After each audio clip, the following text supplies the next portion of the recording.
No, no, touch nothing. We mustn't do anything to disrupt space-time continuum. Where are we? Brussels, 1927. 1927. The Solvay International Physics Conference. Is that Einstein? Yes, Doctor. The man most responsible for our enemy's technological superiority. The man who made them invincible. What do you plan to do? Gentlemen? Doctor! Oh, who knows what nightmares we have created?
Command & Conquer Red Alert 3 is, for the time being, the last proper title in the series.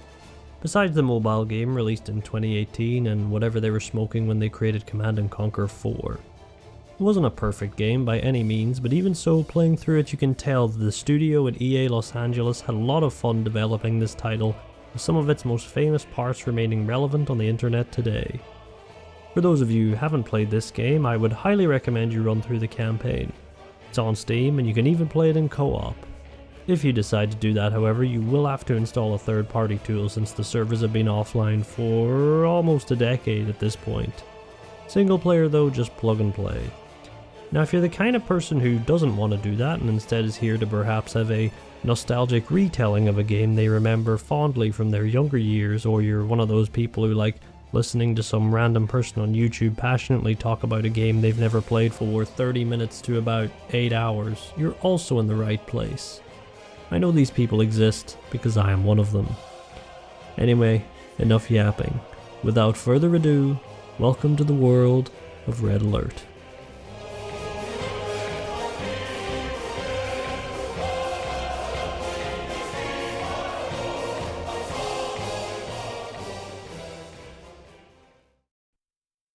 I won't spend too long on the timeline of the original 2 Red Alert games, as the intro to 3 basically retcons them entirely. In summary, the Red Alert world follows the same path as our world up until just after World War II. Albert Einstein, horrified by the war and suffering he had just witnessed, builds a time machine and goes back to 1924 and kills Hitler by shocking him with this incredibly well-animated electric hand thing. The idea that Hitler alone was the reason World War II happened is honestly very silly. Like, without him, Germany would not have been as revanchist, and its hyper-nationalism would just not exist. I doubt it, but let's put that aside, as it's not really relevant to the discussion. Historicity was never this series' strong suit. In this new timeline, instead, Stalin decides to invade the rest of Europe, eager to spread the communist movement. Again, considering Stalin's advocacy for socialism in one country, I'm surprised he decided to invade the West, but who knows how his philosophy developed in a world without the Reich. Anyway, that entire game happens, and canonically, the Allies reach Moscow and Stalin dies.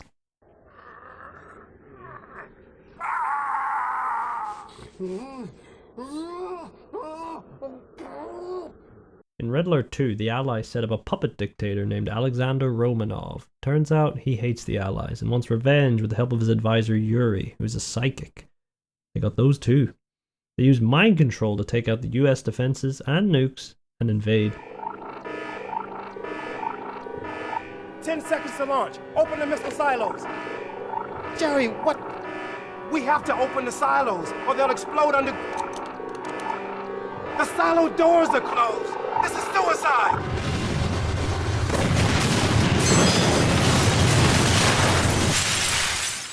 Is it done, Yuri? No, Comrade Premier. It has only begun. Einstein dabbles in time travel again and develops the chronosphere, which is used to teleport Allied forces directly into Moscow, where they capture Romanov and end the war. In the expansion Yuri's Revenge, Yuri basically mind controls the entire world with these psychic dominators. To stop this, the Allies use Einstein's time machine to travel back in time and stop Yuri from executing his plans in the first place. They defeat Yuri, and the day is saved. That was an incredibly rough summary of the previous two games, because honestly, almost none of the plot of these games are relevant to Red Alert 3, and you'll see why the moment you boot up the game. See, Red Alert 3 was released 7 years after the second game and was not developed by Westwood Studios, which was a victim of the EA purges of the early 2000s. After CNC Renegade failed to meet expectations, the studio was absorbed into EA Los Angeles, although some employees left to form Petroglyph Games, which is still releasing RTSs to this day. They're keeping the dream alive. I wish them the best. Anyway, EA Los Angeles instead developed the newer generation of CNC games, those being Tiberium Wars, Kane's Wrath, Red Alert 3, and Tiberian Twilight. They had some experience having developed Lord of the Rings Battle for Middle-earth 1 and 2, which are great little RTSs that aren't even purchasable anymore, so if you want to play them, go and sail the high seas, guilt-free. And with some Westwood Studio employees transferring over, there was a good shot that CNC could keep going despite the loss of its original studio. So Red Alert 3 should be seen more as a spiritual successor to the original games, rather than a direct sequel. And with that, we can finally get into it, with the opening cutscene. This intro video plays every time you boot this game, and it is so iconic to me.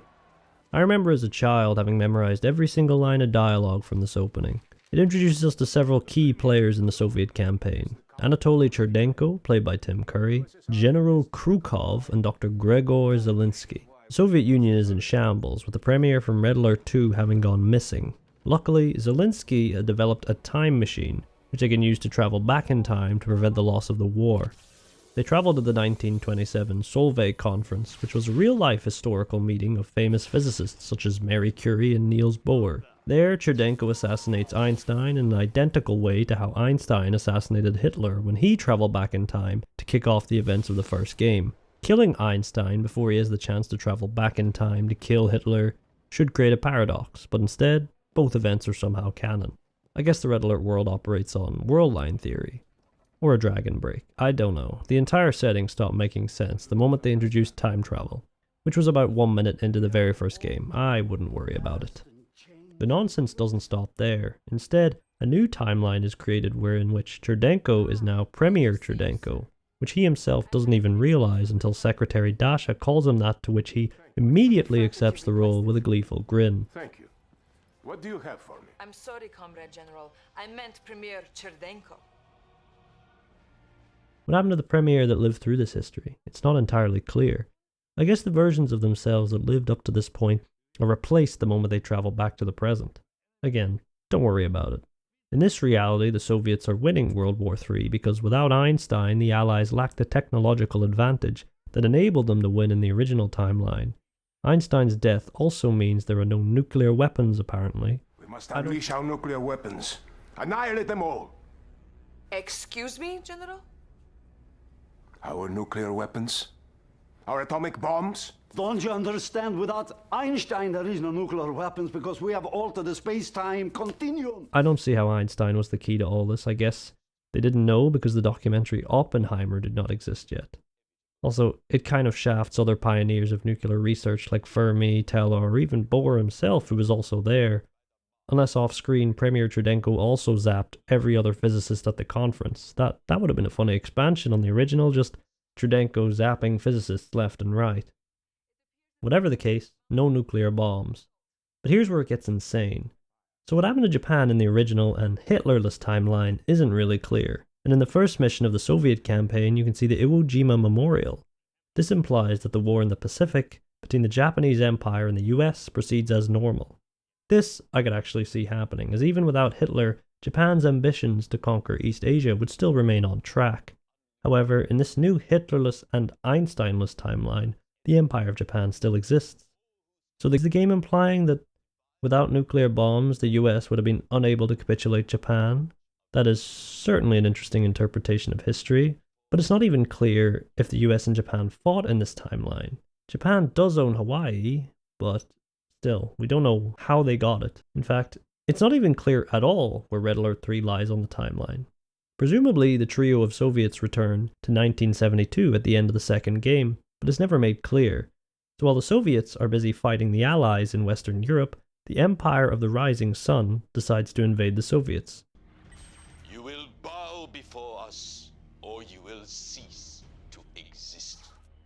Emperor Yoshiro, played by George Takei, makes his grand proclamation, and we are treated to probably the coolest cutscene in the whole game, showing the Empire tear through the Soviet territories as Hell March 3 plays. They even repeat the "Proudly Presents" tagline, which Westwood used in its original intro. It's an interesting juxtaposition to have Hell March play as the Soviets are being invaded, as opposed to the latter in previous entries. I'll reserve this section for later, when we are discussing the Rising Sun campaign, as I think it fits best as an opener to that. The campaigns can technically be done in any order, but I feel that the way they are laid out on the menu is the intended way to play through them, with the Soviets being the easiest, Allies middling, and the Empire last. I also feel that the twists and turns of the story evolve better playing through them this way. The campaigns are all separate timelines, but still have plot points intersect. It's akin to, I can't believe I'm making this comparison, but Roots in a visual novel. While they are all separate timelines, they are all relevant and build off each other. So yeah, play Soviets first.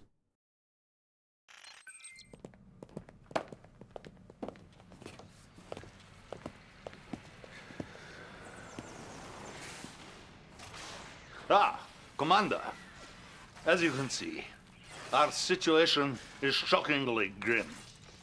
All our divisions are concentrated in Europe, pushing the Allies west. This Empire knows very well that we're vulnerable right now. They will be expecting us to fall swiftly. At this very moment, their invasion force moves relentlessly towards Leningrad. I have chosen you to defend the USSR in this difficult hour because I need a commander who does not believe in defeat. Someone who will not simply drive our enemies back, but ultimately annihilate them, humiliate them, and show them no mercy.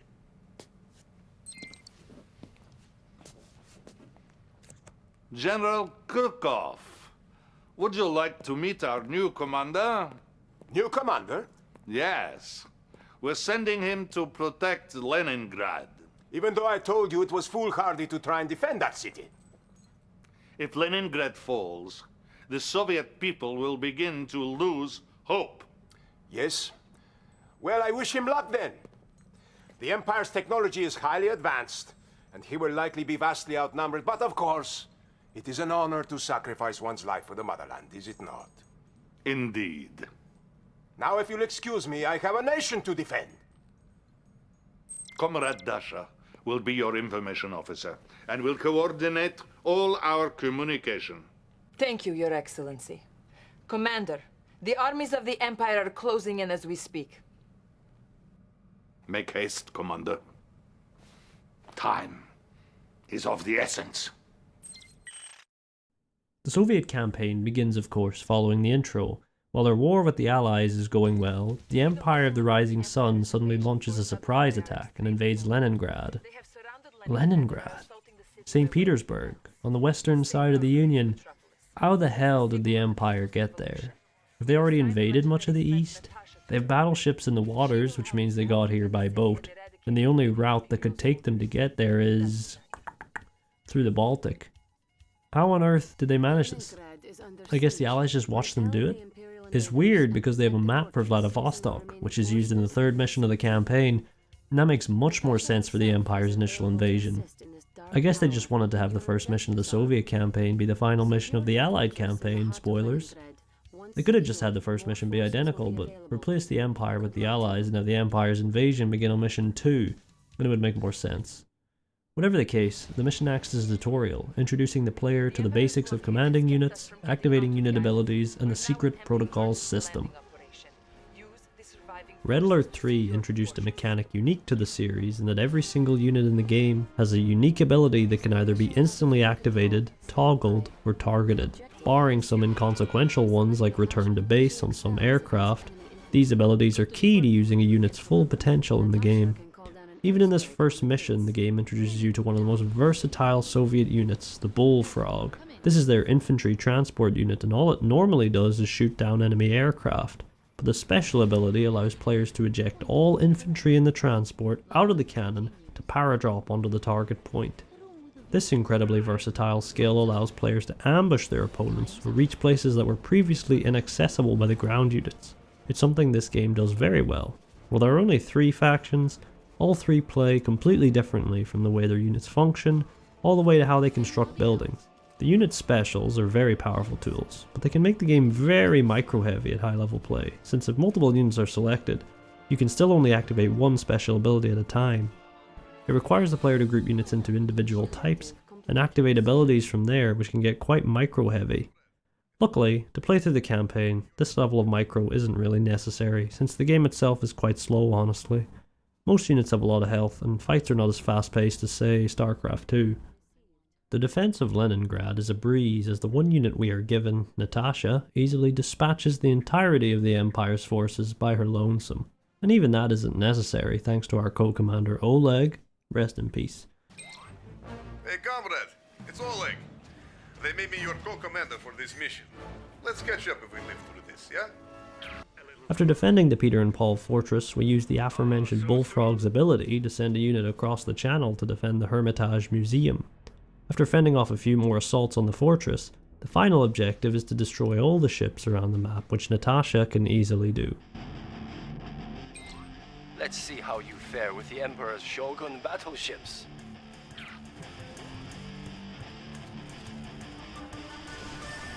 Our ally is under attack. This mission is basically a Natasha tutorial, and honestly plays itself. That's why I said start with the Soviets. You would fall asleep in these missions after the other campaigns.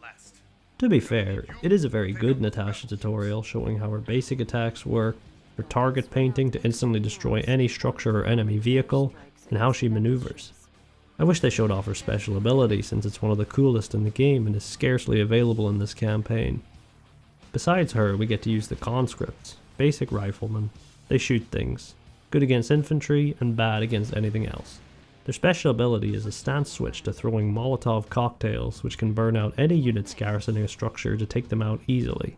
The flak troopers are anti-vehicle and anti-air, with their special ability being to drop mines in front of enemy vehicles which explode if they're run over, since that is a huge mechanic in this game. The vehicles can easily run over infantry units. I remember playing with a friend one time and he didn't know about this, so sent like 100 conscripts at my tanks, which proceeded to just roll through most of them in about 5 seconds. So the magnetic mines are more of a suicidal last resort. We also get to use one of the most fun secret protocols in the game, which are basically special abilities that can be activated off cooldown. The magnetic satellite can suck enemy vehicles, boats and aircraft into space in this controllable beam which grows in power, radius and duration as it is upgraded. This is naturally fun on its own, but it has an awesome synergy with another power we get later. With Leningrad saved, the invasion must be pushed back elsewhere. Expect to see much more of me and the other Shogunate leaders. Magnetic satellite ready. I hope they're more of a challenge than you. The fortress still stands and Leningrad is safe. Excellent work.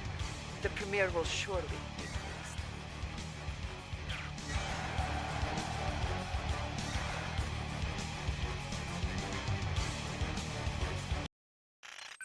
Very impressive, Commander. Clearly you are quite resourceful. Yes. Too bad Leningrad was merely a diversion meant to pull our forces from where they were actually needed. Maybe next time your efforts will be of more use. General, I've just been notified that the Imperial forces are moving towards Moscow. They are currently nearing our old satellite launch facility at Krasna 45. Krasna 45. We might be able to use that facility against them. You see, Commander, while you were hiding behind the barricades in Leningrad, our enemy was thrusting deeply into the motherland's tender nether regions. It is time to show some backbone and take the fight to the enemy. Stop them before they get any closer to Moscow. The second mission is similar to the first in that it's very simple. You're still not permitted to build a base and instead get introduced to a different set of units. First, we are introduced to one of my favorite units in the game, the Sickle, a vehicle that absolutely tears through enemy infantry, coupled with its amazing ability Flea Jump, which allows it to leap across the battlefield over obstacles and enemies alike. When it lands on infantry, it knocks them down for a few seconds, making them completely helpless. Against anything armoured, however, they struggle and will most likely lose without significant numbers advantage.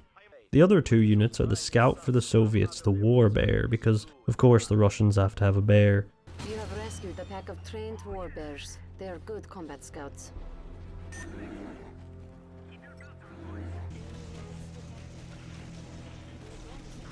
Your bloated nation is ours! A unit is under attack. It's the slowest and beefiest of the Scouts, which all share the universal trait of detecting stealth and an increased vision radius for lifting the fog of war. They chew through infantry but are completely useless against armor, getting quickly gunned down or even run over by heavier vehicles. The final new unit is the Tesla Trooper, the elite Soviet vehicle killers. These units tear through vehicles and small groups of infantry. Tesla suit ready. Yes, comrade. No resistance. We're off. Here's your electric bill.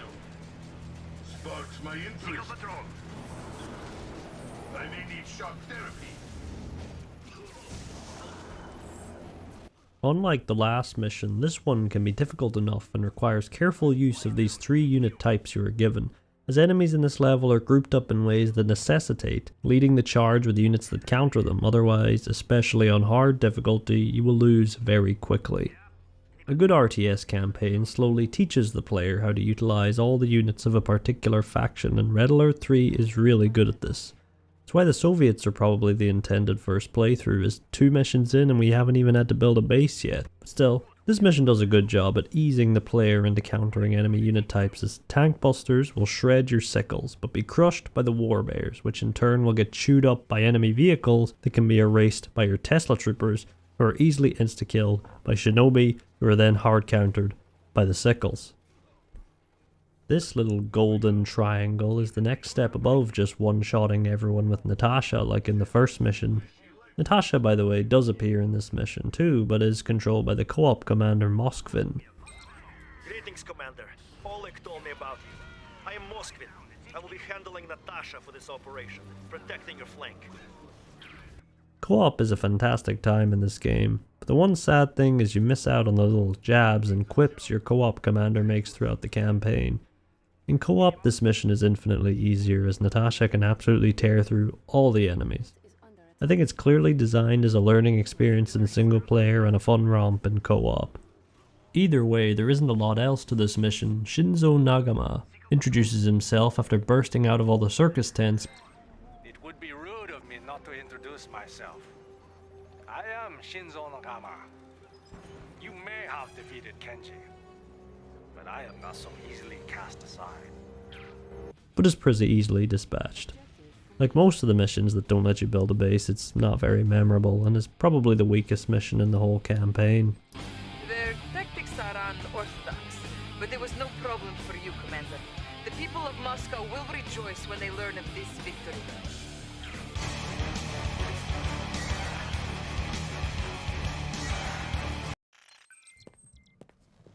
Another victory, Commander. I knew my faith in you was not misplaced. General. We have pushed the Empire out of much of the motherland, but we will never win this war without our navy.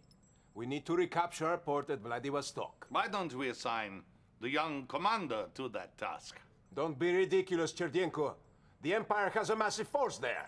This is not an operation for a novice.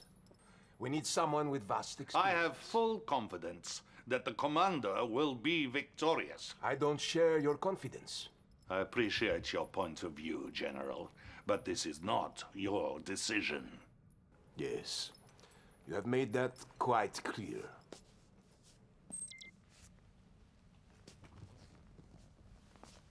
Commander, the General was correct about one thing. We need our navy if we are going to win this war. Destroy the Imperial forces occupying our port.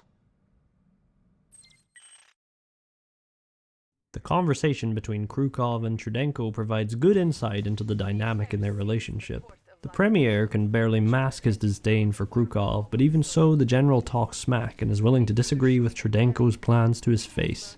Besides Dr. Zelinsky, Krukov is the only person that remembers the old Chudenko, who was a mere officer in the other timeline. He clearly does not accept the role reversal, much to Chudenko's chagrin. This rivalry will inevitably come to a head, but for now, Chudenko tasks you with retaking Vladivostok, despite Krukov's protests.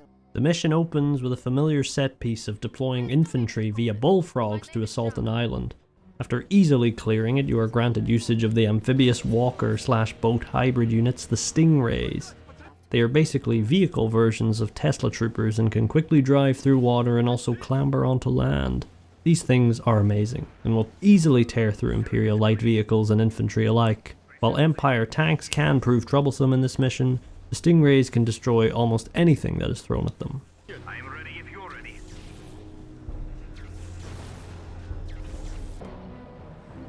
New objective received. A unit is under attack. Our ally is under attack. We are also finally given access to an MCV, a mobile construction vehicle, which allows us to build a base on the island. This island is very safe from threats, and allows the player to learn the building mechanics with impunity. The co-op commander for this mission, Zhana Agonskaya, will control the other half of the island and can defend it herself mostly, even on hard. The player is instructed to build a power plant and ore refinery. These are the backbone of the economy in this game. Power is required for structures to function, and ore to buy new buildings and units. Losing control of these resources usually results in a doom spiral towards total destruction, so building some AA guns and turrets in the surrounding waters will prevent enemy aircraft from landing and wreaking havoc. The Soviet building system works by having the player instantly place a building, which then gets constructed over a period of time in which it is vulnerable to enemy attacks. These buildings expand the buildable range quite a bit and can allow the player to rapidly take control of the surrounding area. It's a fun dynamic of being really vulnerable at the start, but once constructions are set up you become very hard to remove and can rapidly snowball as you grab up resources and choke points. In the gameplay footage you can see me daisy chain a bunch of power plants to establish a barracks on the mainland and invade directly without using a bunch of bullfrog transports. Other than the base building, we are introduced to the engineer unit. A staple of all three factions, this unit can capture neutral and enemy structures on levels by simply walking into them. The Soviet engineer comes with a pistol and can construct a small bunker that units can garrison. The pistol isn't the most valuable thing, as you shouldn't really be having your engineers in combat anyway, but in an emergency it can come in handy if they bump into a lone infantry unit. Do you have the time? Enemy base detected. A unit is under attack. I am like cowboy. Dry dock captured. After setting up your forward base, you and Zhana take out the Imperial dockyards and recover a pair of dreadnoughts. The dreadnoughts have been recovered. They should be able to outreach the Imperial defenses. Dreadnoughts intact. With these warships, we can retake Vladivostok. These behemoths are vital to taking control of the seas in this level, as they can devastate all enemy encampments around the coast. They are vulnerable to close range units, so bringing some stingrays and bullfrogs as escorts are essential. Their special ability makes them fire 3 times faster, but also take damage passively. Thankfully in this mission there is a capturable dry dock, which is a neutral structure that will heal any naval unit on the entire map if it is owned. This basically negates the debuff, so you just have 2 ships firing at triple speed the whole time, and once they rank up from destroying some units, they become unstoppable. After destroying the enemy navy, Chudenko calls and instructs the commanders to destroy the palace in the northeast of the map. It is situated on top of a peninsula and is heavily guarded. Luckily, bullfrogs can take the southern approach and launch units behind said defenses. However, the southern approach travels through the city, which has several buildings occupied by Imperial units. This area teaches the player to use the alt fire for the conscripts, Molotov cocktails. These make short work of these garrisons and allow the greater force to move up and deal with the vehicles ahead. Once the call to destroy the palace is made, however, a massive counterattack of enemy vehicles arrive from the east and invade your base. Hopefully you build sufficient defenses, or you'll have to rush some forces back to defend. Comrade, if you are still loyal to the cause, come to my aid. A unit is under attack. After repelling these forces, get to the palace either through the secret flank or straight through the front and destroy it.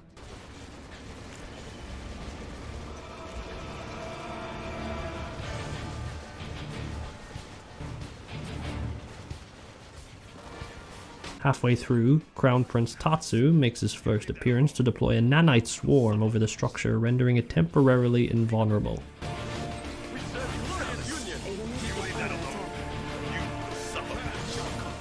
Then, a massive bipedal mech arrives on its own. It's not particularly scary, and a handful of flak troopers easily dispatch it.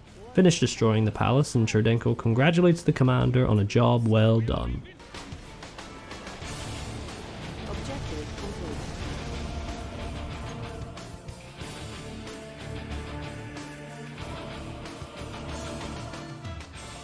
Yes! Excellent job. The port is ours, and the Empire is on the run now. This mission is pretty good. It eases the player into base building and isn't too difficult even on hard, and introduces the player to some mechanics that will become pretty important later on. My fellow Americans, I am humbled that you have chosen me to be your new president. And I am honored to lead our country forward during these dark and dangerous times. The Soviet Union's recent push into Europe threatens our very existence as a nation. We've deployed troops and equipment to our European allies, but we haven't yet fully committed to this fight. Until now. I've introduced a bill which will quintuple the resources we are putting towards this conflict. Today, I say it is time for America to take a stand against the scourge that is godless communism. For if we don't, if we wait, soon, very soon, it will be too late. We finally get a taste of victory, and now this. The new American president is an ignorant fanatic who wants to wipe us off the face of the earth. He has rallied the Allies and re-energized their will. We must strike swiftly before they can mobilize their forces. Are you ready, General? Of course. Commander, we are hitting the Central Allied Command Center at Geneva before they reinforce it. You will be leading the charge, and I will be following soon after with the full might of the Soviet military. До свидания. Bottoms up, Nikolai. The victories against the Japanese proved short-lived, as the newly elected American President Howard T. Ackerman, played by J.K. Simmons, who needs no introduction, has vowed to do what America does best, dump quintillions into the military-industrial complex. The rejuvenated Allies are now pushing back against the Soviets in Europe, and the commander must prevent their advance in Geneva. General Krukov is to join us on this mission, and he is acting his usual smug self. You start with a pre-made base on the water, while co-commander Oleg returns from the first mission and he controls the land. Your base gets swarmed by attack dolphins pretty much immediately, and the Allies quickly use the chronosphere to warp in assault destroyers and aircraft carriers. These things will quickly turn your pathetic stingrays to mulch, so a group of Akula subs drive in and you are now authorized to build them. Akula subs emerge from the water to fire missiles at other enemy sea units, and their special ability is to free fire 2 extra missiles that travel in a straight line very far and can damage allied units. I'd liken it to a skill shot ability in a MOBA. You can snipe the enemy if you're good, and with efficient micro can dominate the other factional equivalents with this ability. Your ally has a pretty chill time on the mainland, but you can quickly get overwhelmed by enemy sea units if you're not careful. Building up forces for a land and sea invasion gets expensive, but luckily there is a number of Swiss banks ready to be captured by engineers. This bank is now property of benevolent Soviet premier. Besides being able to build Akula subs, you get access to hammer tanks.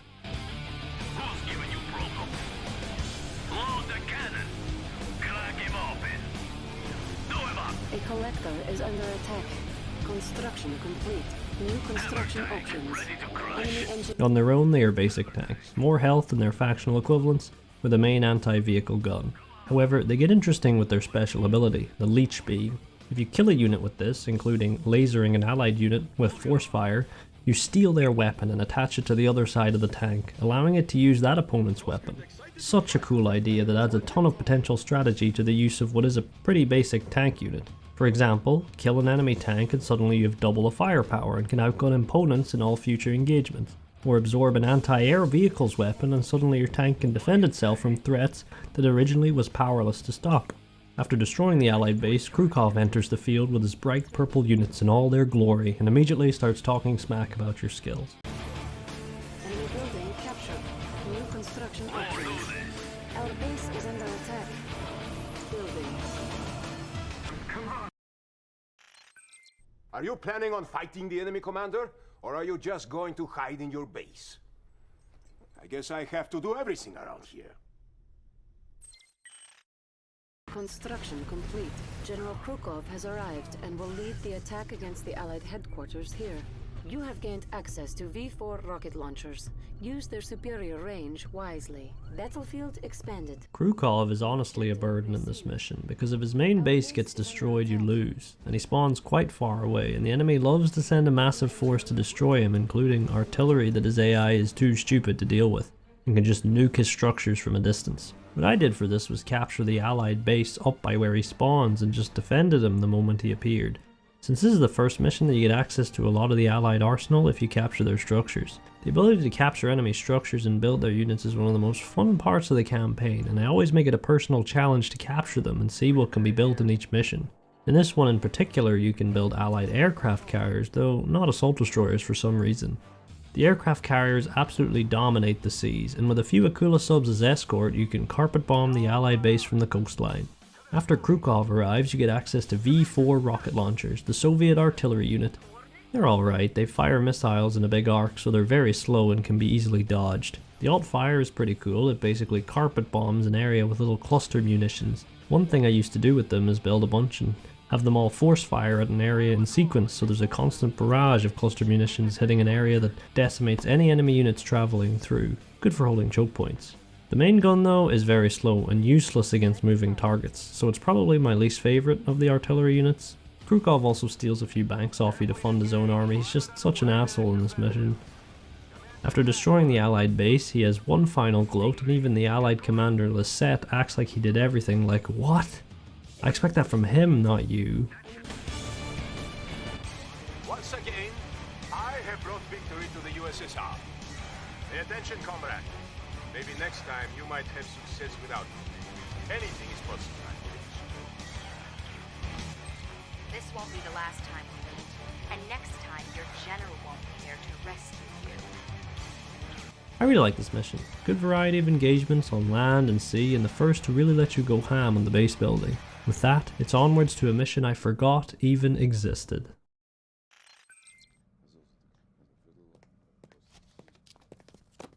Commander, once again, the motherland owes you a great debt. You cannot be serious. We succeeded despite, not because of this so-called commander. And it's a good thing I arrived That when will I be did. all, General. He compromised the entire operation with his timid hesitation, and he nearly cost us the whole That will battle. be all. General Krukov has a tendency to overstep his authority. One day he will go too far. Right now, however, we have a much more dangerous issue to deal with. We have evidence that the Americans are very close to creating a new kind of superweapon. Commander, this is Dr. Gregor Zelensky, possibly the greatest scientific mind of our time. Oh, no, that was another, far greater.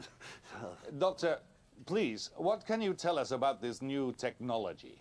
Well, it holds a very destructive power far beyond anything that we ever seen before. And you see, Thank the Americans, you, they don't... Commander, I need you to take this technology away from them before they harness it and use it against us.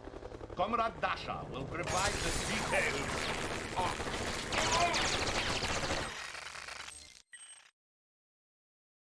So there we go. Krukov is still extremely mad at us, probably jealous of our success, and Trudenko is sick of it. Finally, Zelensky from the intro makes his appearance to tell us that despite their killing of Einstein, the Allies are once again discovering how to split the atom.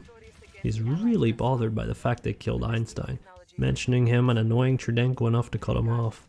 Moments before setting off, an unknown helicopter fires into the Premier's office as he ducks for cover. With his fate unknown, we head to the island of Mykonos in Greece to put a stop to the nuclear development. I honestly forgot this mission even existed until I replayed the game. It just feels like a bridge between the early and final missions. We do get access to the Soviet aircraft for the first time. Firstly, the Twin Blade, one of my favourite units in the game.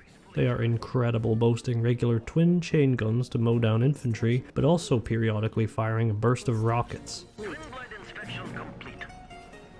Batteries fully charged. Construction. What shall it be? Insufficient funds. We've spotted them.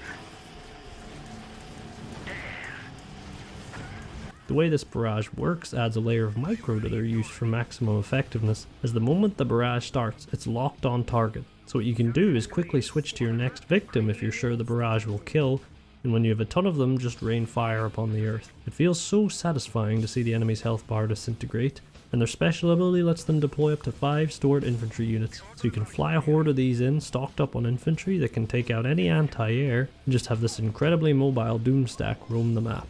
It's especially apparent in this map as the allies have very little available that can counter air, meaning you can build a ton of them and basically wreak havoc freely. The mission initially has you unable to build a lot of units from earlier missions, including being unable to build a barracks at all until you destroy the tech inhibitor on the bottom island. Thankfully, the stuff you do get is easily able to tear apart the enemy defences and capture the archipelago. Afterwards, you must take out the allied base in the top right of the map and secure the research facility with an engineer.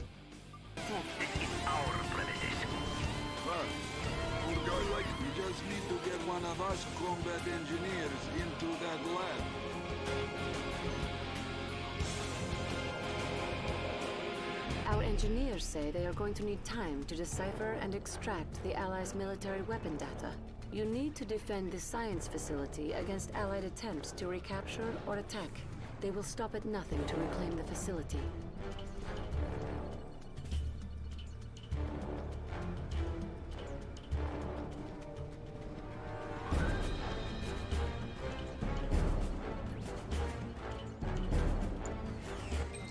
You must defend the lab at all costs. Do not let the Allies recapture it. After taking it, you must defend the facility for 10 minutes and a massive allied base spawns in at the top.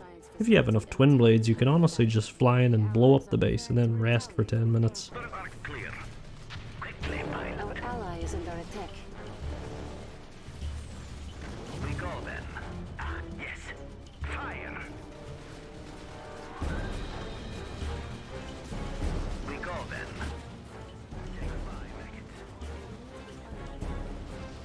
An ore mine is nearing depletion.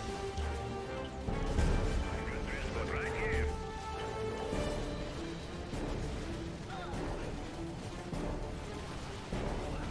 Unit lost. There they are.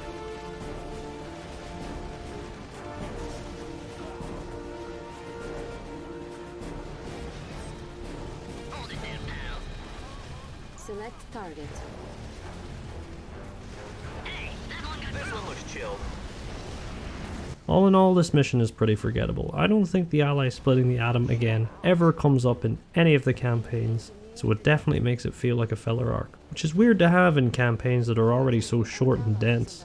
Also, defense missions in general are not for me. Either way, we move on as Krukov joins us for another excursion. Maybe he'll be less of an asshole this time. I suppose it's easier to be lucky than good, isn't it? No matter, mate. You don't have a clue what to do with that technology?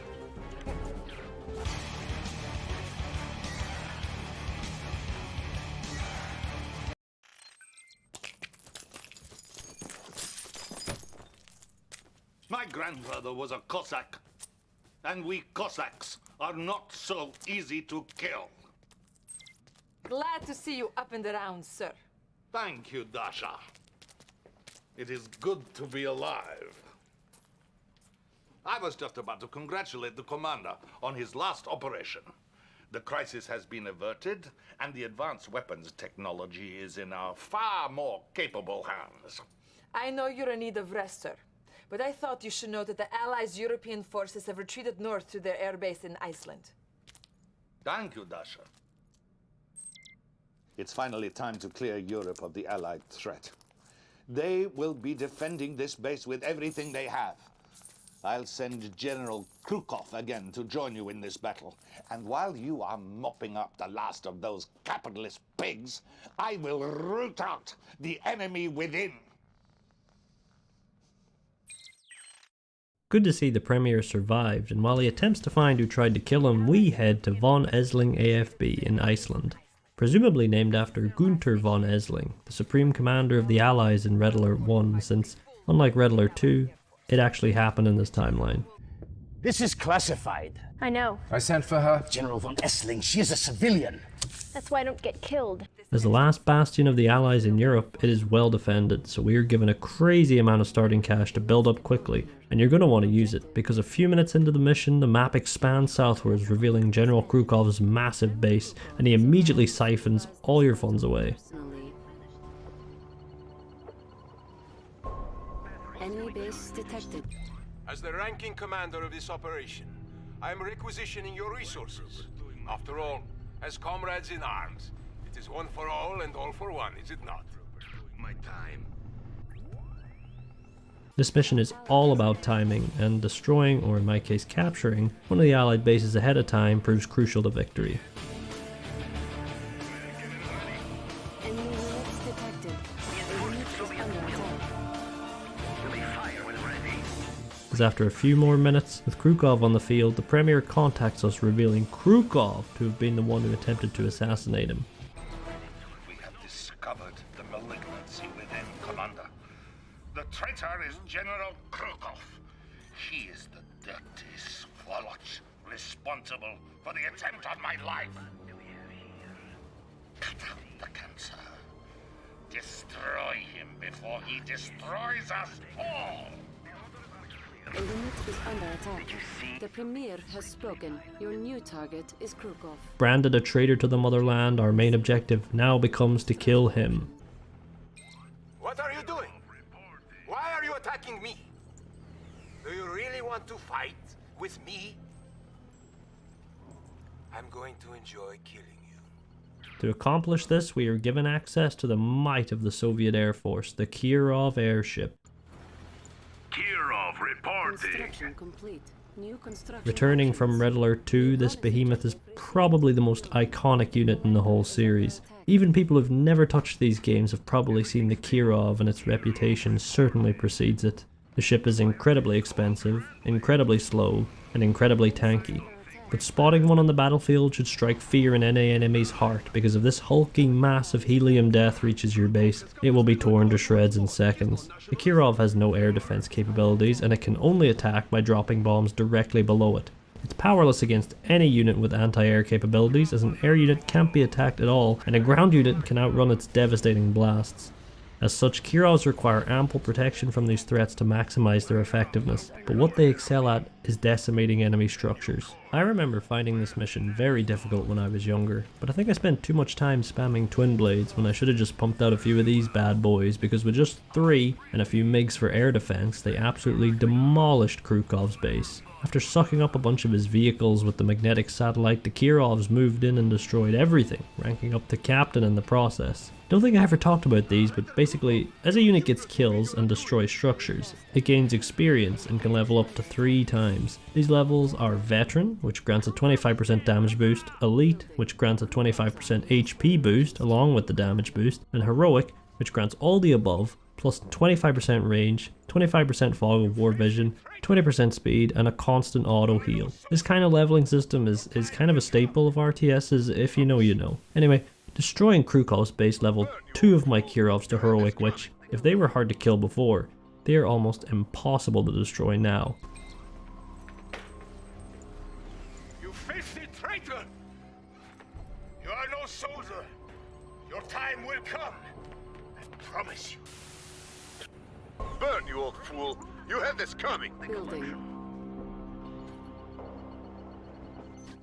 You thugs can't even tell who's on your own team, can you? Pathetic. The Allies proved little threat after this point and were easily wiped out by the Kirovs alone. A truly awesome unit, befitting its reputation. A funny quirk of this mission is that you have to destroy the Allied command center even if you captured it, so once all was said and done, I just force attacked my own forward base to win. Why Allies build base? base in such Lenin-forsaken place? Objective complete. Nice work, comrade. You have done well in exterminating the traitorous General Krukov. It is good to know I can rely on you.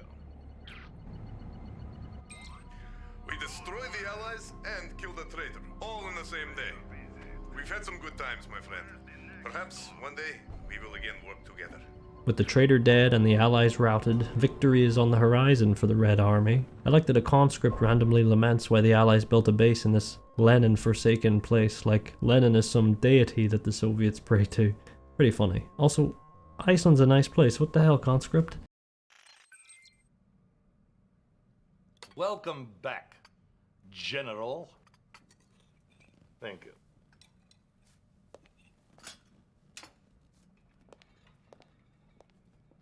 Yes, my friend, you have been promoted. I'm sure Krukov's treachery was as much as a shock to you as it was to me. As my most trusted senior officer, I need you now to lead our forces against those who would destroy us. Sir, we've detected Imperial forces still occupying some Soviet territories. Let's let them be, for they will be nothing without their venerable leader, their emperor. Attack Mount Fuji, General.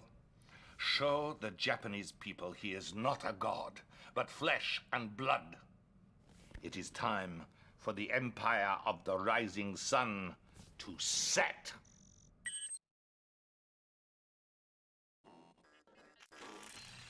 Things are not what they seem. When you hear what I have to say, you might believe I'm out of my mind, but I speak truth. Now, listen. I have created a machine which allows man to travel through time. And we have violated the space-time continuum, and the repercussions of this arrogant act have been catastrophic. Sherdenko should not have been premier, and the Empire of the Rising Sun would never have existed. No one knows about this except for you and me, Commander. My life is in great danger. You are a hero to the people. They will follow you if you show them the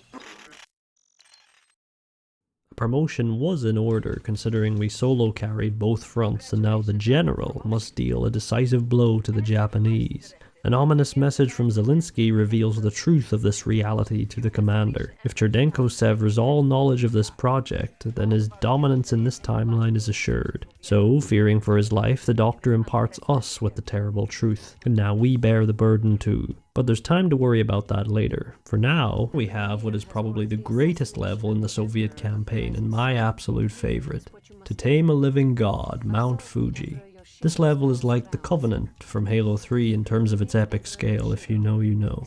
This mission opens with a daring paradrop raid over the heavily fortified enemy base, with only 2 units surviving the initial assault, a conscript and a bear. These 2 must stealth their way through the enemy base and assassinate the Emperor. A completely different style of gameplay from every mission preceding it. It's something all the campaigns do very well, having a good variety in objectives, always keeping it fresh and interesting for most missions.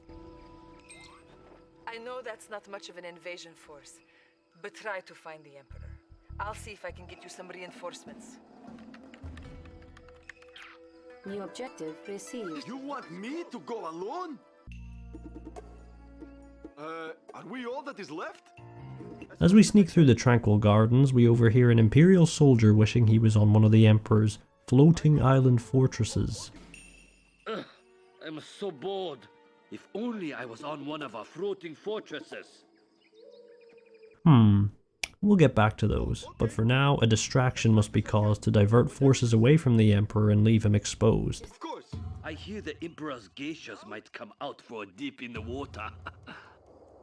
Objective complete. Moving. Whatever you say. After blowing up a nearby building, our brave duo finally executes the rising sun god, and yet, circuitry and metal blast off the corpse as this Emperor is revealed to have been a robotic puppet and the plan anticipated. Did you think it would be so easy to kill a god? You will bow for forgiveness before this is over.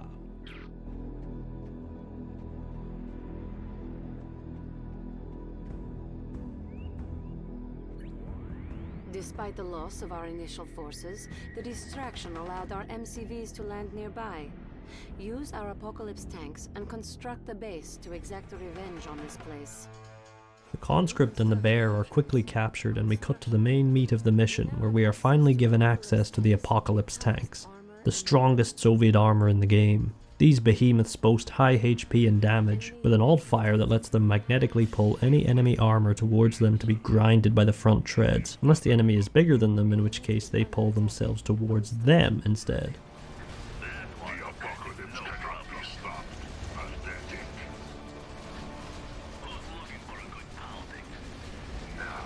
A unit is under attack.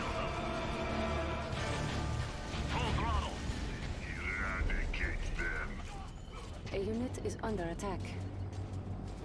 Construction complete.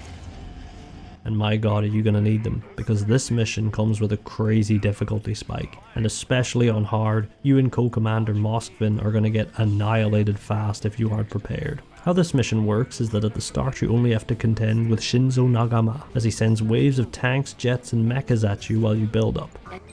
You fight without balance.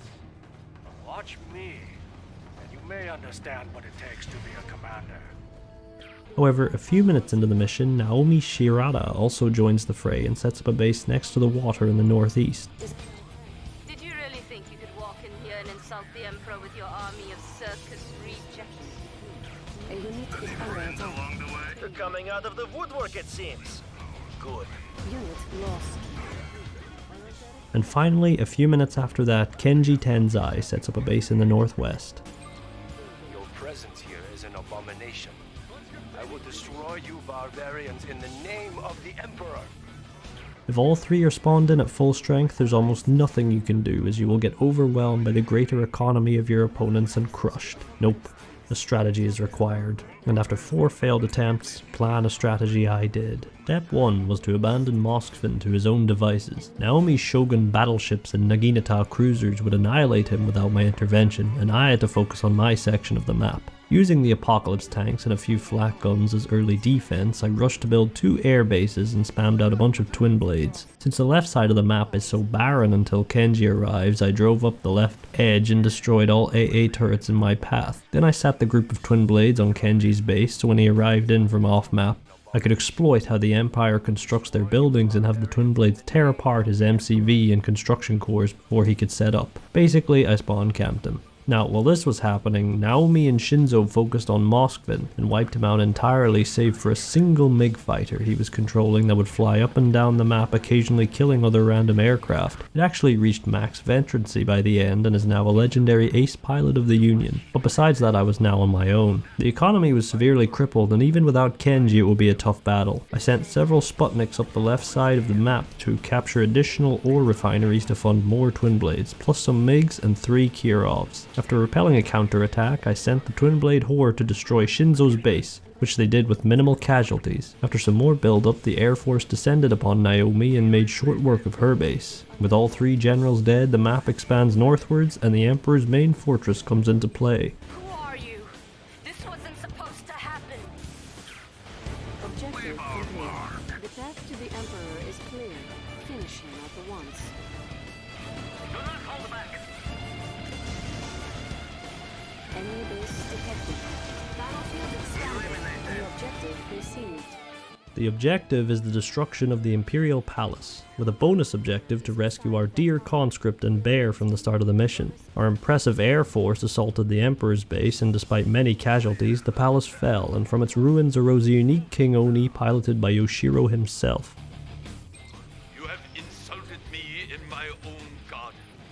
Now you will have to deal with me personally. Unit lost.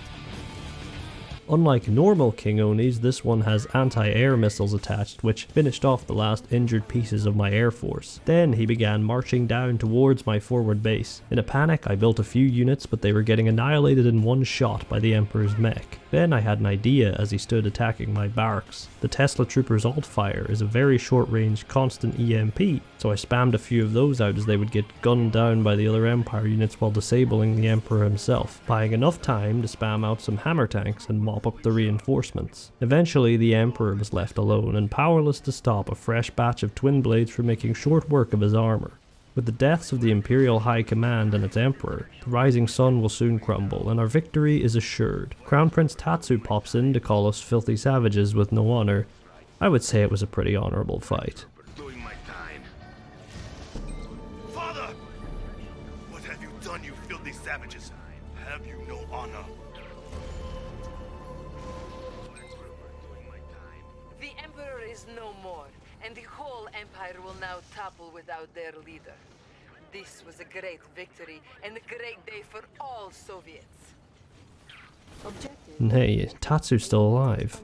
I'm surprised he's not part of the gauntlet. I guess they thought 5 enemy bases would be too much, but he just kinda survives and is never mentioned again in the Soviet campaign, so I suppose it's assumed he surrendered. Also, the final fight with the Emperor was a bit too easy. I kind of wish they had replaced the Emperor's puny King Oni with a certain mech that comes into play during the Rising Sun campaign, but I guess that would have spoiled the reveal, and I'll discuss that when we get to it. Either way, the Empire has been defeated, and it's time to deal with the Allies and ensure Soviet dominance of the world. Or is it?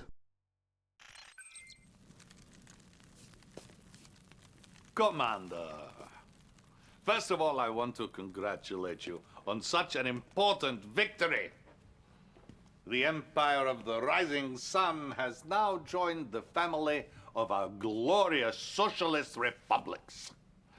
Though, culturally, they are a backward and superstitious people, technologically, they are quite advanced.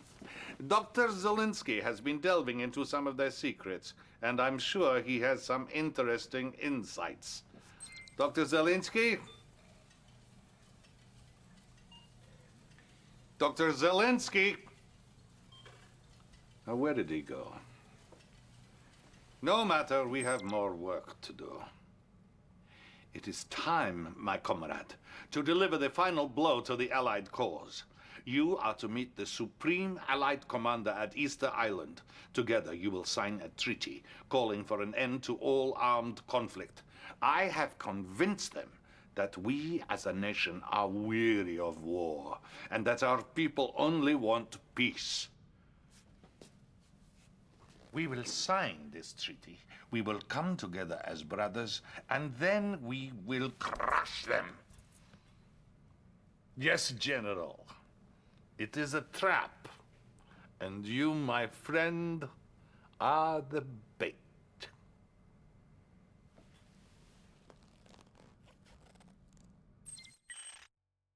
With a devious plan, we are off to Easter Island, famous for the Moai statues of the Rapa Nui people. Now, something Dasha says in the intro briefing made me look into the history of this island. Meet them at the uninhabited Easter Island and convince them that we are sincere. Uninhabited? I was pretty sure Easter Island is not uninhabited, and I was right. There's about 7,000 people living there today, but that is a pretty recent development. The history of Easter Island is a tragic one, from intertribe conflicts and Spanish colonists basically kidnapping thousands and relocating them to other islands as slaves. Easter Island's population got as low as 111, of which 36 had children, but even in 2007 their population was around 4,500, which is decent for an island of its size, so what possibly changed in this timeline that made it uninhabited? I have genuinely no idea what could have caused this, as it's an island in the middle of nowhere that shouldn't be affected at all by the timeline difference. Presumably it was chosen as the meeting point because it's a neutral territory, so it shouldn't have been in any global conflict that could have decimated the population. In fact, there's still huts dotted about as garrisonable structures, implying a native populace lived here until very recently. It leaves behind very dark implications. What happened to the people of the island? Did the rising sun spread this far across the Pacific and kill them? Did Cherdenko get rid of them while planning the mission, or the other things he's done on the island, as we'll see? It's a weird mystery we'll never have an answer to, but enough about that. We have a betrayal to set up. So the plan as we know it is to bait the Allied fleet into the harbour before crushing them in an ambush. We have 5 minutes to prepare, so naturally, pumping out our own navy to counter theirs seems wise. Giving us time to build up a base in safety is quite ominous, but things do seem to go as planned. Good afternoon, friend. Are you here to escort us to our meeting with the Premier? I'm afraid not, my friend. Comrades, attack now! What the?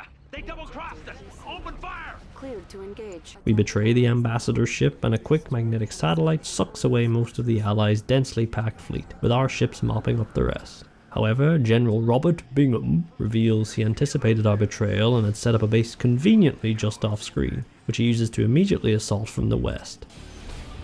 Battlefield expanded. Inspection complete. You didn't think we'd fall for your little ploy, did you? We came to this summit with our weapons loaded and our safeties off. Having only built naval units, I got caught a bit off guard, but luckily Jana defended long enough for me to build up some factories and push. Honestly, the Allied base is pretty small and pathetic for an ambush and is quickly dispatched. They must be getting desperate, and surely with this action our victory is assured. Do you require assistance, Commander? Are ready for the next move.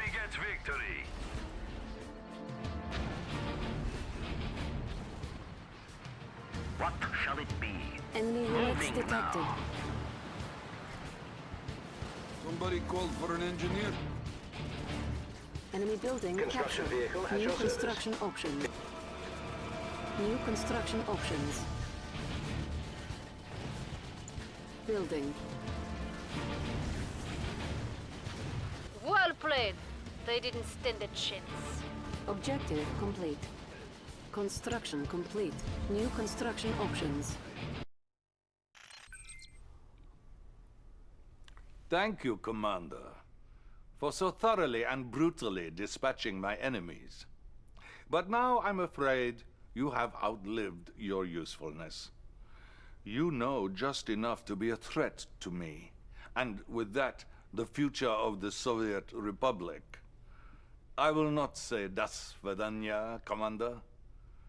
As I can assure you, we will never meet again.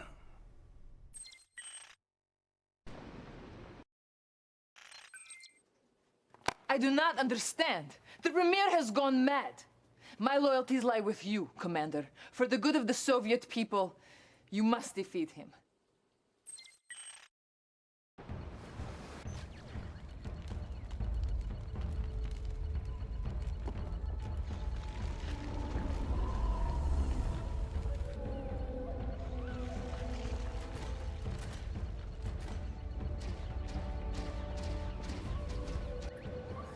Battlefield expanded. The Premier intends to eliminate us all with his new super weapon. Please hurry, Commander. Ah, there it is, the famous scene. Probably one of the most iconic Chudenko quotes in the game. He really sells the smugness, and the transition to his final ominous declaration as he shows his true colors is really great. Sure, the scene has been memed a lot, along with his other quote, but this one still works in the context of the story. An alternative title for this mission could have been Two Betrayals, as the main meat of the level is revealed. Chudenko let us become too popular and much of the army has defected to our side. He is completely taking control of the island, transforming the Moai statues into man cannons and Tesla turrets, along with building a base atop the volcano in the north of the map. This mission introduces the Soviet super weapon, but on the enemy side, the vacuum imploder. This weapon was created thanks to the technology we stole back on Mykonos, so I suppose that is that mission's one reason for existing. It drops a missile that creates a singularity which sucks all units into its center, as well as devastating structures in a whirlwind of destruction. Needless to say, it will annihilate our base if it's allowed to fire, and on hard we have 10 minutes to destroy it, which is plenty of time, honestly. I nuked it in 5 minutes with a few hammer tanks and twin blades.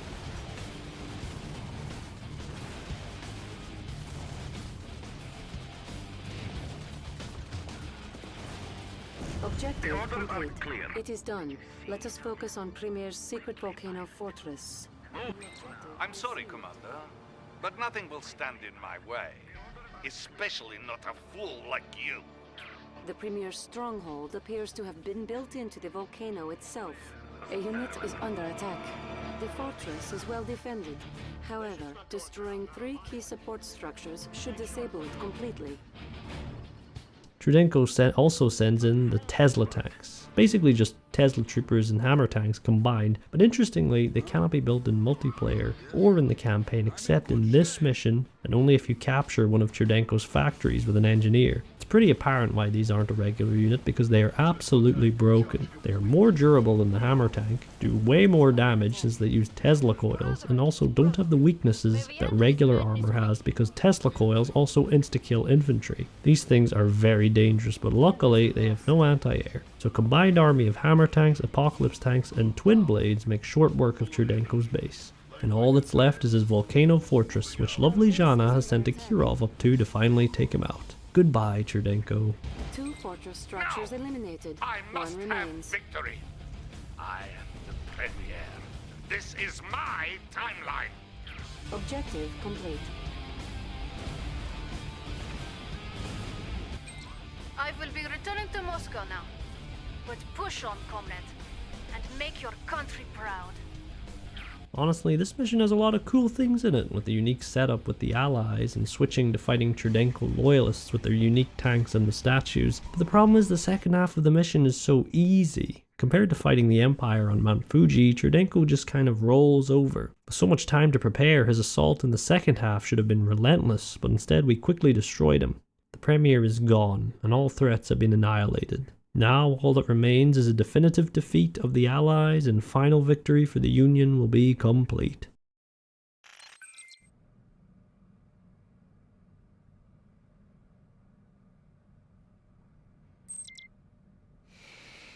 After all the battles you've won and the dangers you've braved, how could he do this? We now believe he was responsible for Dr. Zelensky's disappearance. He also fabricated the attempt on his own life just so he could frame General Krukov. Destiny has placed the fate of the Soviet Union in your hands, Commander. The Allies are still reeling from what happened on Easter Island. The last of them have retreated to the United States. Their president, who rallied the world against us, now stands alone defending his precious city of New York.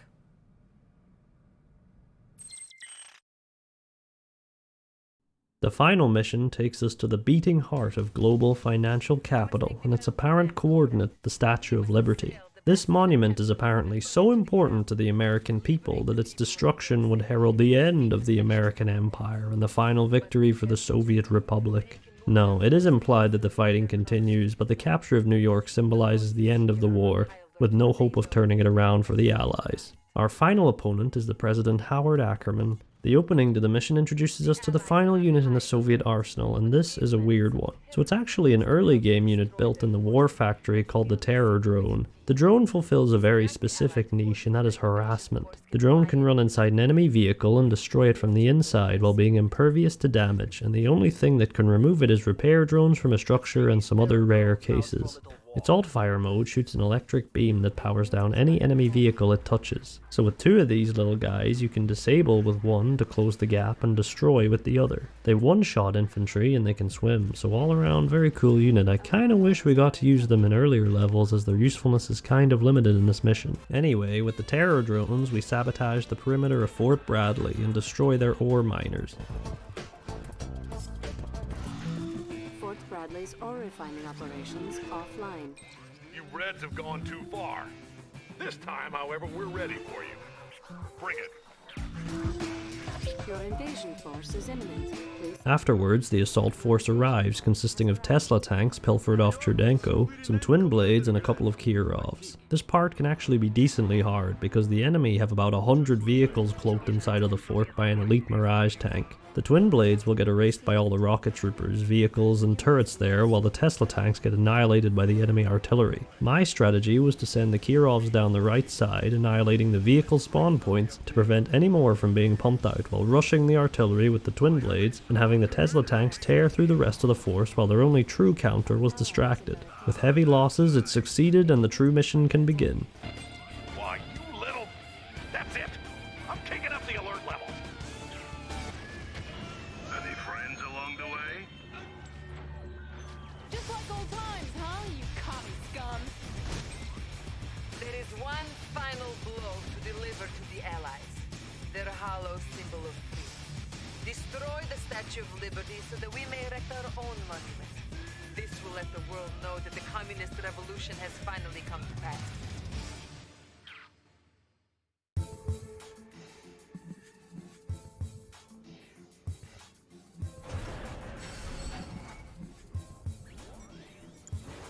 New construction options. Building. New objective received. Enemy units detected. Construction complete. We find ourselves on the doorstep to greatness. And I just knew the path would lead to tearing apart these allied swine.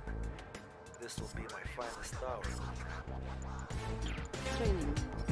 That little scene there is basically a shot-for-shot remake of a scene in the Allied campaign in Red Alert 2, at the very start where the Soviets are invading America initially. Anyway, a base is set up for both commanders on two islands in the bottom left and top right respectively. Liberty Island sits in the top right, incredibly well fortified with everything in the Allies' arsenal. While the Tesla tanks were useful at the start, I saw limited use for anything from the Fort Bradley section, as the aircraft quickly get mulched by the Allied anti-air flying over as there was no way to build defenses, so the Kirovs are basically guaranteed to die, while getting the Teslas over is more trouble than it's worth. Either way, it's important to build up quick as Ackerman begins sending tons of scripted unit assaults your way. First, he deploys a number of paratroopers overhead, and then about 8 assault destroyers will drive up and destroy your base if you are not careful. After trying to turtle originally and failing against the enemy aircraft carriers, freedom and justice prevail once again.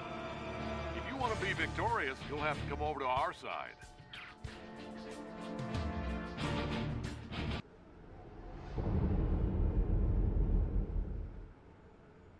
I decided to quickly pump out some Akula subs and send them on a suicide mission to destroy the enemy naval bases and prevent them pumping out more. Unlike most missions, the AI can actually rebuild structures, so I kept an eye on them building any new naval bases and quickly snuffing them out. We get a bonus objective to kill the enemy unique elite unit Tanya, who goes down insanely easily. New bonus objective received. Building. Enemy commando detected. Construction complete. Yes, let's take her down. Building. Orbital drop ready. Alert. Allied paradrop incoming.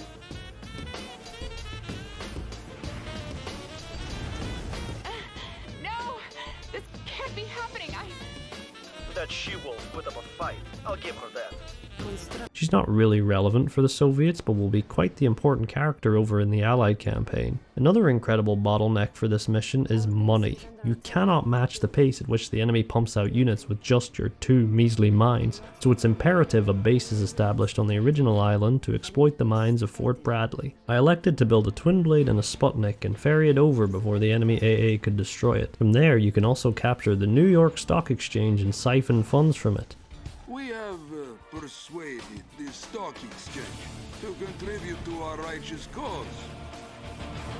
Wall Street truly betraying the American people to the bitter end, capitalists selling the rope that will hang them, etc, etc. After losing my initial base to enemy onslaughts, I rebuilt on the first island as nothing can reach it besides air and aircraft carriers. I dropped a seaport in the corner and sent a dreadnought and some Akula sub escorts around Liberty Island and destroyed their defenses. Then I sent a massive assault force to finish the fight. Enemy units detected. Ultramagnetic satellite ready.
Dropped a vacuum imploder on the statue, which unfortunately did absolutely no damage, but Natasha was there to use her one-shot plane bomb to finish the job.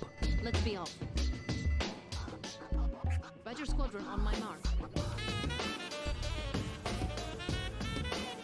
Moskvin, whose base had long been destroyed, popped in anyway for a closing statement. That was the most fun I've ever had, and how the world trembles at our feet. You should return home. I have a feeling you will be given a hero's welcome. I think I'm going to stay here, however, and have a bit more fun. You've done it. The Allies are vanquished. Thanks to you, Commander, the entire world will now become the single greatest Soviet republic.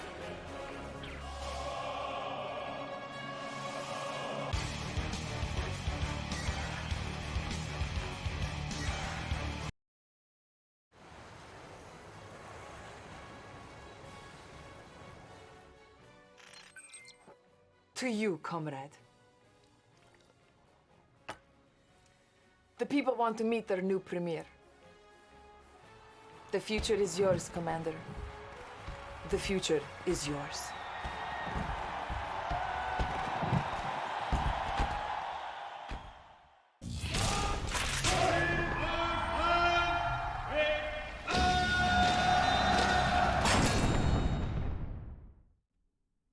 Wow, that was a terrible ending. None of the endings in this game are that great, but I always find the Soviet ending especially bad because it's so short. You get a brief shot of Lenin replacing the Statue of Liberty, which is pretty funny, and then Dasha congratulates you as you walk out onto the balcony ready to lead the global Soviet Republic as its premier. It works fine, but they definitely could have shown a bit more in regards to the consequences, and the final mission itself isn't the most fun. Mission 7 felt like the true peak of the campaign, with Cherdenko and New York being victory laps. That's not to say this mission is easy, it's probably the second hardest, but even so it lacks that epic struggle against insurmountable odds that we will see in the other two campaigns. Last thing to note is how good the song is for the final mission though, just have a listen.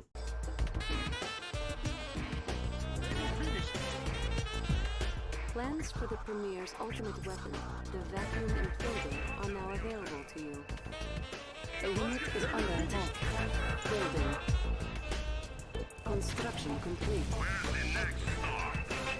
The music in general for this game is absolutely fantastic. It has two big standouts with Hell March, which is a series staple, a song so iconic that it's second only to the actual anthem when thinking of the Soviet Union. This might be a controversial take, but I honestly prefer Hell March 3 over the previous installments, which are very, very good, mind you, but there's something about the orchestral mix and bombastic sound of 3 that really gets me hyped, and it's the one people mostly use in videos nowadays.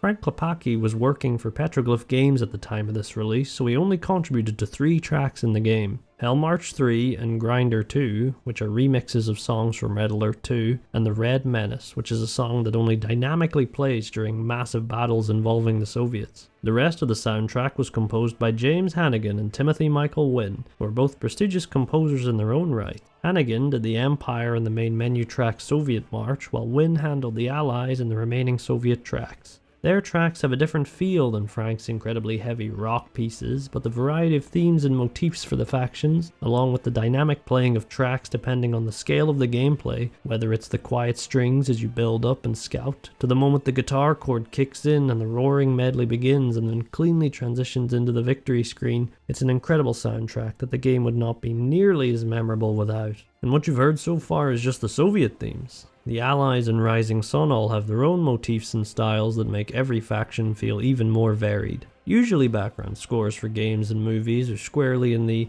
not noticeable when it's working well and incredibly jarring if it's bad categories, so a soundtrack has to go above and beyond to be a memorable, especially one with so little vocals, and they absolutely nailed it. And that's without even mentioning the other iconic song of this game that transcends its Soviet March, the main menu theme. An amazing track that is just such an incredible tone setter. This song starts playing and you just want to march, you know? The original lyrics are really dumb, talking about vodka and bears or whatever, but if you can't understand it, it's a banger.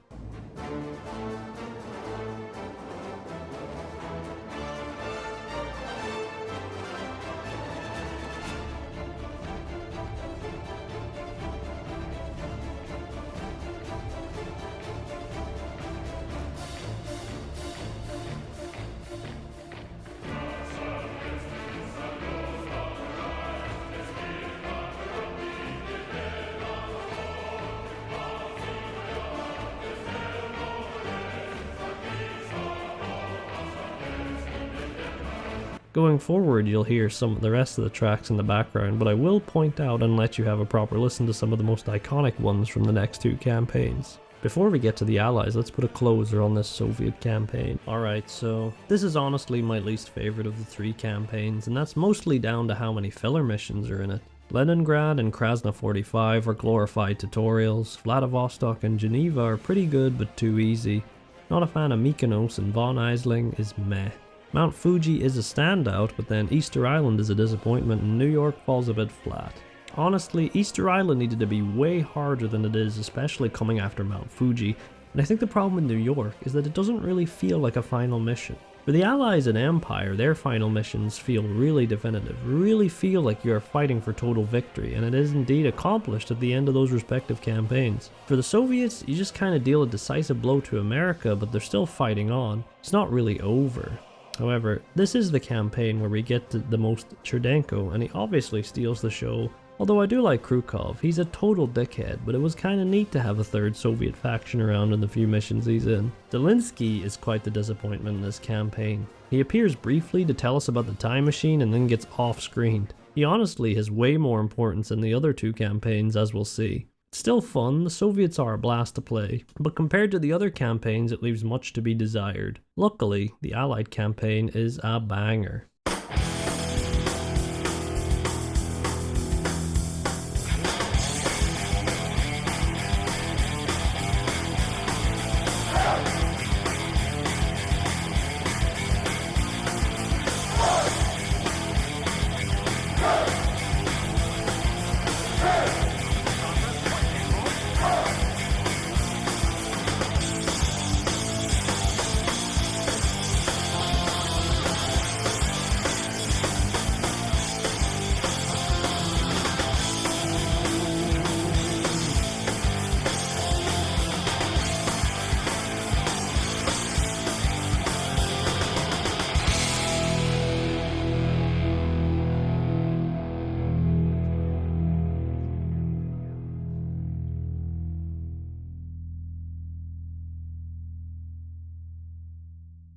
So, like I said at the start, the 3 campaigns are like roots in a visual novel. They all basically diverge the moment the first mission is done, but similar events happen, as we'll see, and characters who we know very little about will get some development, and some things hinted at in the Soviet campaign, but weren't shown at all, will be revealed. The first mission takes us to Brighton Beach, on the coast of England, as the rest of the continent has been swallowed by the Soviet tide. There, a desperate defense must be mounted to prevent total capitulation of Europe. Cherdenko continues to push his Soviet forces into Western Europe, seizing control of key regions left behind by the retreating Allies. Great Britain now stands as the last European nation yet to fill the jackboot of Soviet aggression. That might be short-lived, however, as sources tell us that a vast Soviet armada has been spotted off the northern coast of France.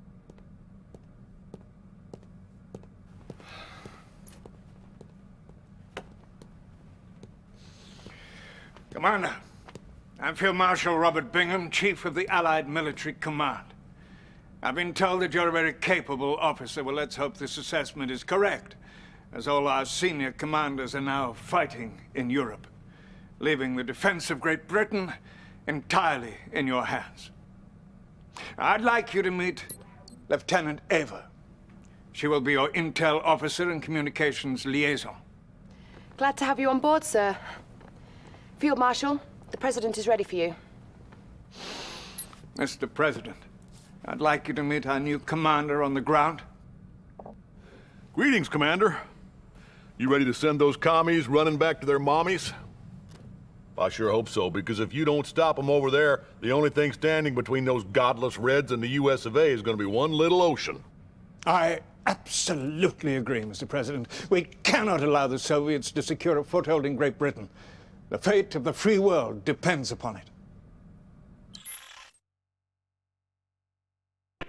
So from the briefing, it seems this mission takes place somewhere in the middle of the Soviet campaign, probably between Mykonos and Iceland, as Europe has fallen, but Krukov is still alive, as we will see in a second. Since there is no mission to take over Great Britain in the Soviet campaign, it can be assumed that in that timeline the Allied commander fails and Britain capitulates. Not in this world, however, as with our incredible resources of some peacekeepers and attack dogs, we must retake the beach from the vanguard forces. Similar to the Soviet tutorial mission, this introduces us to the basic Allied infantry. Attack dogs are almost identical to Soviet warbears, but they run faster and are squishier. Peacekeepers are like conscripts, but they use a shotgun, so will devastate in close range. Their alt-fire mode is a riot shield, which makes them very tanky and can allow them to close the gap to then blast an enemy infantry unit. In general, this makes them very effective against the other faction's infantry. If the riot shield peacekeeper reaches an enemy-occupied building, they will force the enemies out, similar to how the conscript's Molotovs would burn and kill enemies in buildings. Unlike the Molotovs, the riot shield is completely useless against vehicles, as the peacekeeper can still be run over easily and can't return fire.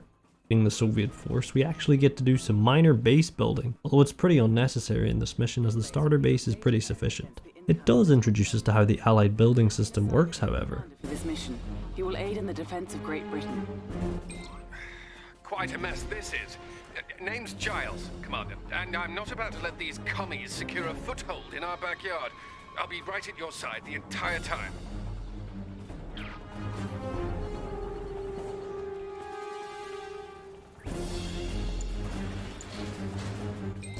The Soviets are closing in with an airborne force. It looks like they're going to paradrop into the city. We cannot let them take Brighton Beach. You must hold them off.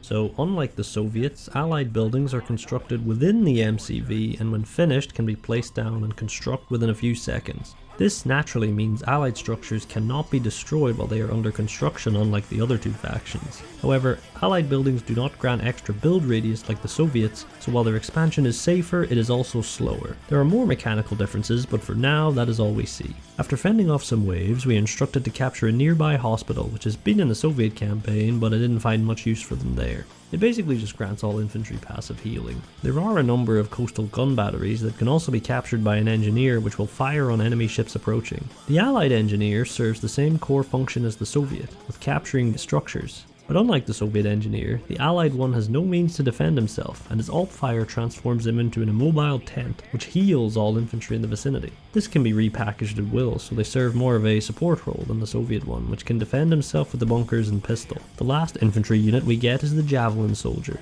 who fires rockets at ground or air, pretty simple. Their alt-fire adds a laser sight, which has an additional lock-on period of a few seconds, after which the Javelin begins firing at a rapid pace. Good for slow enemies who can't fight back, as well as structures. All in all, a pretty basic unit but solid, with two pretty easy to grasp use cases for their firing modes. After a bit of fighting, we get a mid-level cutscene. Ready, sir. Where's the trouble? Hello, capitalist dogs. I am General Krukov, the one who will bring you defeat today. Brace yourselves for the might of the Red Navy. We will pound your little island until you weep for mercy.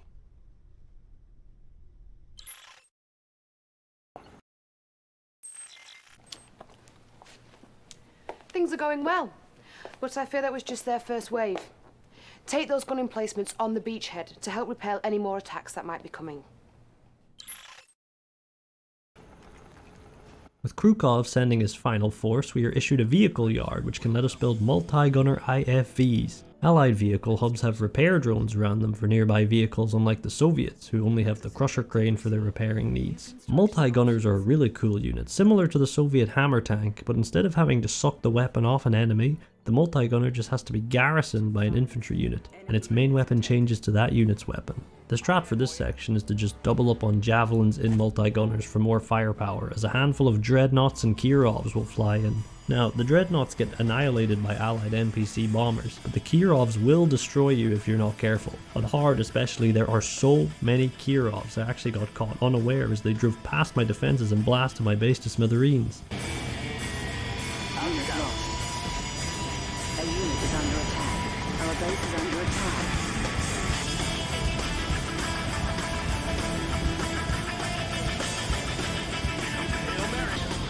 Our base is under attack.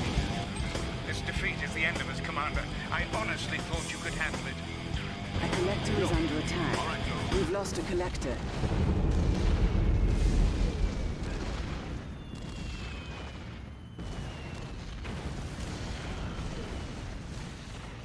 On the second run, they all flew off map and performed a sneak attack in the north. With careful micro of the multi-gunners, they were destroyed. With the final Kirov down, Britain is saved and the Allies can begin to regroup for a counterattack. Luck seems to be on your side. My army is needed elsewhere at the moment.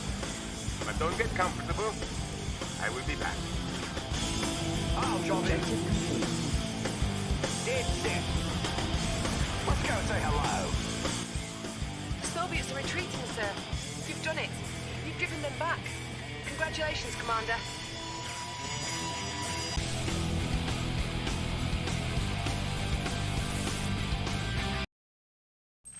Good. Congratulations, Commander. You sent those bastards packing. They'll bloody well think twice before they try to invade us again. That was a win-win for everyone, Commander. Well, not the Reds. For them, it was more of a lose-lose. It's too bad our other commanders don't have your can-do attitude. I'll tell you what, Bingham, I like this new commander. Let's send him to France so we can kick a little more commie butt. Actually, sir, I was considering that very possibility. I guess great minds do think alike. And just to show you I'm not all talk, I'm sending you our toughest, meanest covert commando. Boys, I'd like you to meet Tanya. Hello, gentlemen. Tanya's the best we have. She can kill a man 15 different ways with her bare hands, so a word of advice, don't get on her bad side. Commander, the Soviet general you beat back at Brighton Beach has retreated to the south of France. He captured Cannes and kidnapped all our brass down there. I'll take out their naval port, but you'll have to take care of the rest.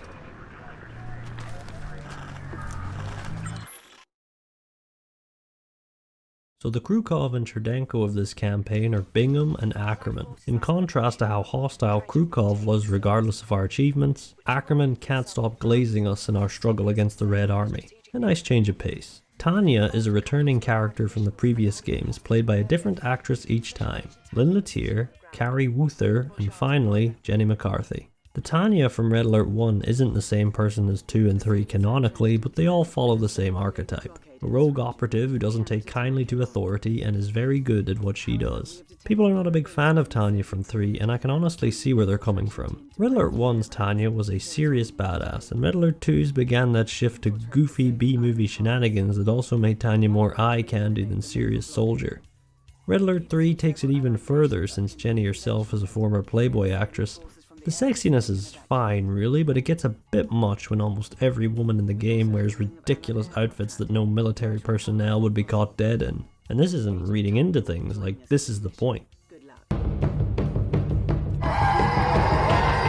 Hell, I remember my original 360 copy came with a pinup poster of all the women in sexy poses. This was clearly a selling point. It kind of teeters on the edge of falling from B-movie to porn parody. It certainly didn't bother me as a horny teenager, you already know. But like, it's certainly an interesting marketing strategy for a series whose fans even back then were trending on the older side and nowadays are like fossils. But I suppose, what is a B-movie without a bit of trashy horniness?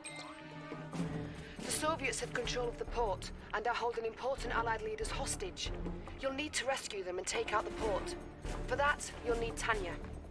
This is going to be... Yeah, we're short on time here. Commander, I'm gonna be your commando on the ground. Are you ready? All right. Let's go. So the mission begins with us having no access to an MCV, or anything really besides Tanya and the special allied infantry unit, the Spy. Our co-commander Warren Fuller holds off the advancing armies from the northeast, while our objective is to sneak around the Soviet bases on the southern islands and sabotage them from within. This part plays almost like a puzzle game. So the Spies are a very cool unit. They have no attacks whatsoever. What they can do is disguise as any enemy infantry unit and walk among them undisturbed. However, all scout units, those being attack dogs, war bears, and the Empire's little flying drones, can lift the disguise if they get close. The Spy's special ability is Bribe. Costing $1,000, it lets out an AoE which recruits all enemies to your side. Using this ability well can be devastating and can turn the tide of battle in a split second.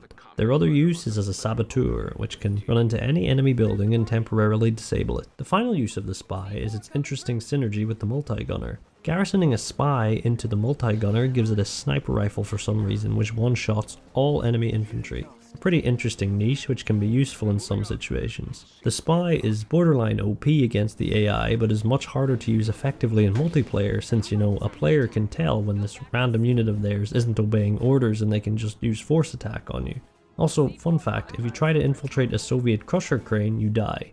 Because what are you infiltrating but your body between two hunks of revolving metal? Tanya is also pretty good and differentiates herself greatly from her Soviet equivalent in Natasha. Tanya absolutely annihilates infantry. While enough of them can overwhelm Natasha, they can do almost nothing against Tanya as her dual pistols make short work of any who come close. She lacks the ranged insta-kill on vehicles and structures that Natasha has, instead having to touch the enemy, wherein which she will immediately enter it and promptly blow it up a second later. Her special ability is the time belt, which sends her back 5 seconds and undoes all damage done to her in that time. It makes her very good at guerrilla tactics as she runs in, detonates an enemy and warps back afterwards completely unaffected. Alternatively, if the enemy is too grouped up, she can just keep jumping between them and blowing them up like a far more deadly terror drone. However, getting in close is the hard part, as Tanya can be easily countered by any vehicle doing the reverse move command, meaning they drive backwards and shoot her as she is powerless to catch up. An incredible tactic with her is to use the allied power chrono swap, which lets you swap the position of any 2 units on the map. Send an attack dog or a spy into the enemy base, swap them with Tanya, blow up the MCV, and then time belt back to safety. Her kit is really fun and complements that guerrilla commando playstyle. You must combine these units' abilities to navigate the treacherous waters and take out the Soviet bases. The spy can initially sneak in and then sabotage the power plant, disabling the Tesla coils which guard each island so Tanya can run in and wreak havoc. You can also recruit some conscripts to your cause as you go. Then use Tanya to clear a path, particularly of bears, so the spies can reach the buildings they need to sabotage. Repeat this for both islands, and Tanya must finally occupy the command center so she can fool the Soviet naval forces into returning to port, where the docks are rigged to explode. Objective complete. The trap is set. Time to lure in the victims. Attention, Soviet fleet. Return to harbor immediately. There is evidence of onboard insurgents. All vehicles subject to search.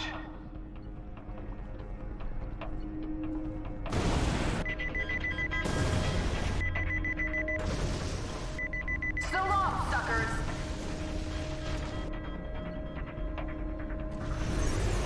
We've got him on the run, Commander. Let's press and finish him off. Prospector on duty. After this, you're given an MCV and an armor facility, from which you can train the multi-gunners and now the Riptide ACV and Guardian tanks. The Riptide is a run-of-the-mill troop transport with an anti-infantry machine gun on the front. It's amphibious and its ability is just deploying infantry inside it. The Guardian tank is the allied equivalent to the Hammer tank, and it pretty much fills the same niche. What is different is its special ability, Target Painter. This has the tank turn off its main gun and instead shoot a beam which gives all friendly units a 50% damage boost against the targeted enemy. Having one target painting tank with a group of regular guns means you can absolutely churn through singular enemies and is a really good debuffer for bringing down stronger units or structures. In the southwest of the map, you can optionally recover an allied airbase with some Vindicator bombers. The bane of the Soviet campaign, now yours to command. These units come equipped with 2 bombs that they surgically deploy on your designated target before returning to base. They don't do insane damage, but they are helpful in softening up structures or enemy heavy vehicles. In this case, I used them to bomb the enemy dreadnoughts, preventing any ground units from crossing to attack the Soviet base in the northwest. With the dreadnoughts out of the way, it's basically a victory lap as you send your massive force to easily dispatch Moskvin and his forces. With this victory, France is liberated, and the counterattack continues. A unit is under attack.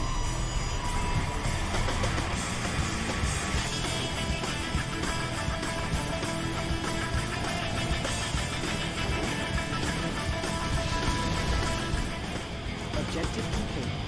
A unit is under attack. My base. You destroyed it. I know who you are now, and I will see to your end. This is personal.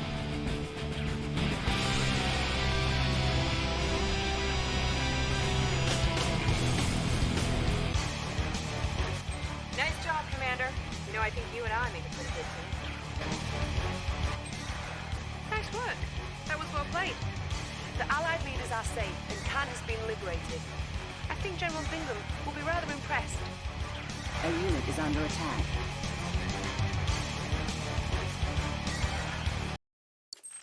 Good job, Commander. The Allied leaders have been liberated, and you've driven the Soviet army out of France.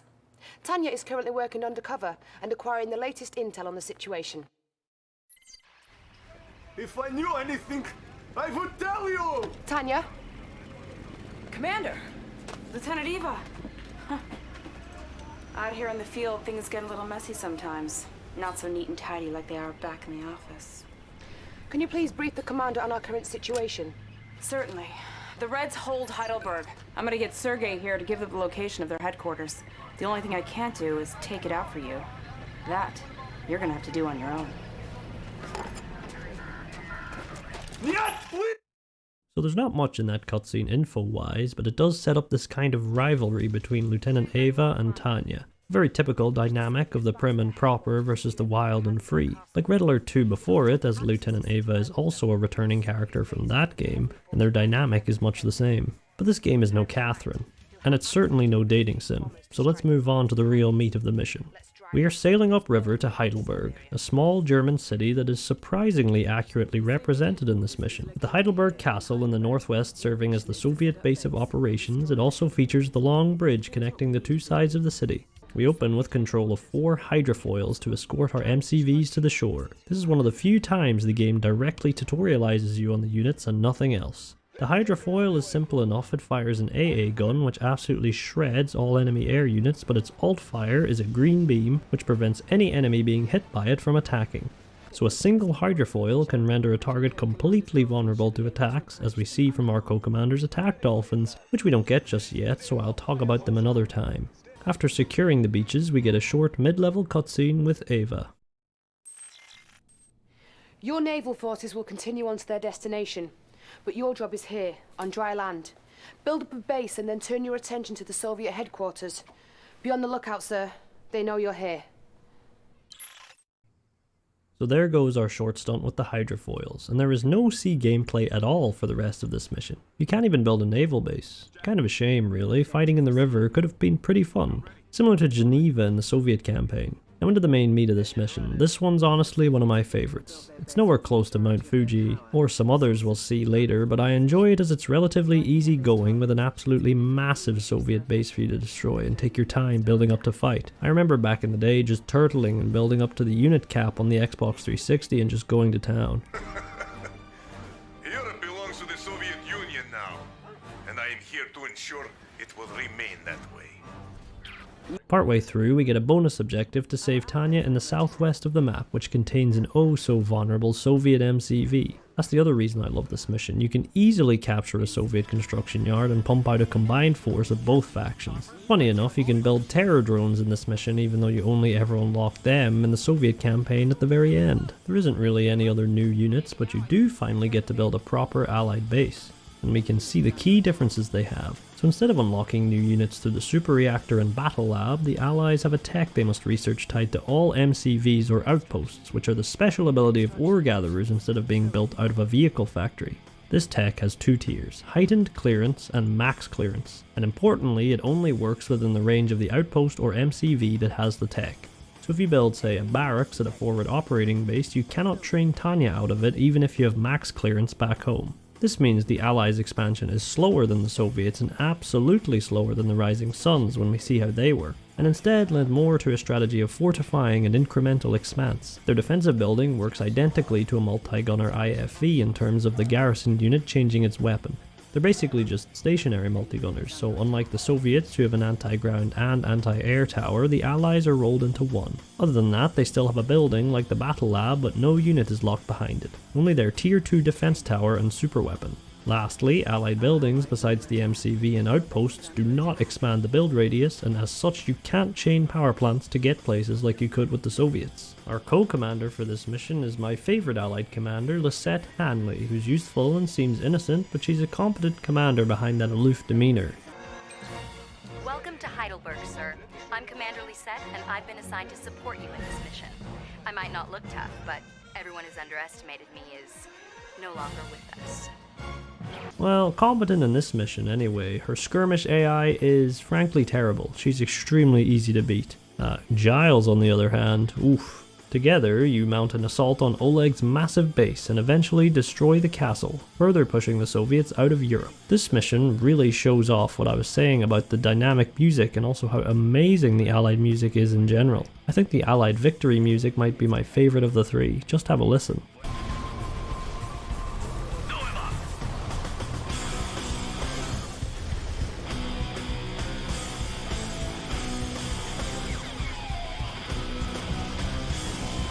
Taking position.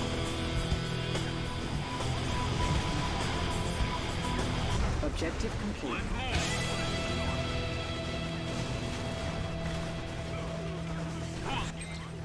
So you've managed to destroy the Iron Curtain. No matter. My apocalypse tanks grind you to dust, with or without it.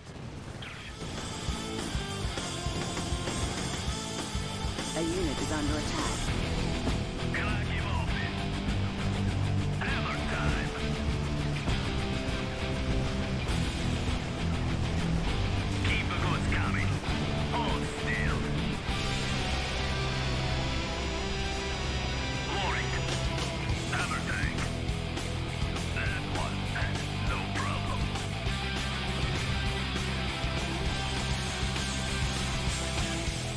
An ore mine is nearing depletion. Nearing depletion.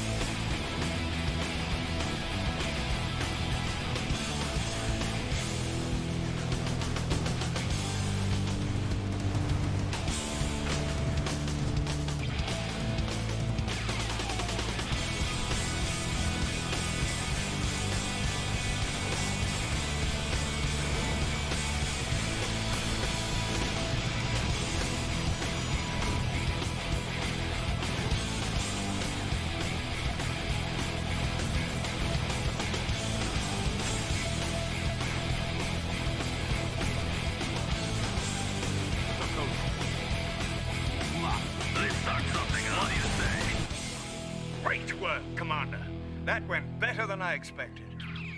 Things have been going well so far, surely no other problem will arise that may require drastic decisions be made.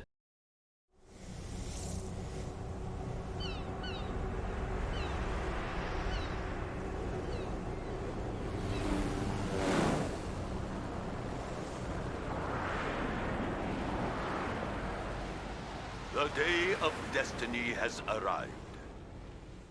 The Empire of the Rising Sun has risen. The Western barbarians will bow before us, or their nations will cease to exist.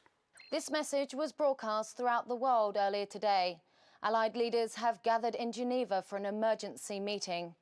The Empire's floating island fortress currently controls the North Atlantic, blockading the entire continent of Europe, paralyzing all...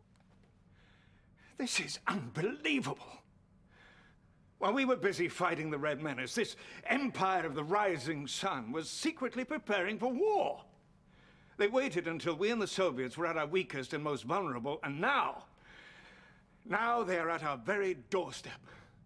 As you can see, it's not just our problem. The Soviets have also been blocked by these naval monstrosities. So, some of our diplomats have been in negotiations with them regarding a ceasefire, as it's clear that neither one of us can defeat this new enemy alone. Bingham, I heard a crazy rumor that I know can't possibly be true. What rumor are you referring to? That we're negotiating a peace treaty with the commies? Actually, it's more of a ceasefire. So you're telling me it is true? Well, we've already exhausted all of our forces pushing the Russians out of Europe. And now that we have a common enemy... Bullpucky! You know those Russians can't be trusted. They hate everything we stand for. Freedom, liberty, the pursuit of happiness, apple pie. Did I say freedom? Well, it's worth saying again. The leaders of all the other Allied nations already agreed. Not me. Not the U.S. of by God A. You're making a very big mistake, my friend. You mark my words.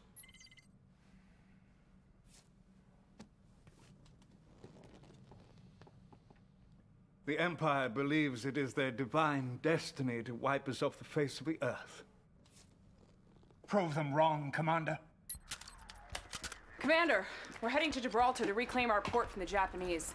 I'm gonna be helping you out on the ground on this one. If I were you, though, I'd watch your back. I trust these Reds about as far as I can throw them. Huh.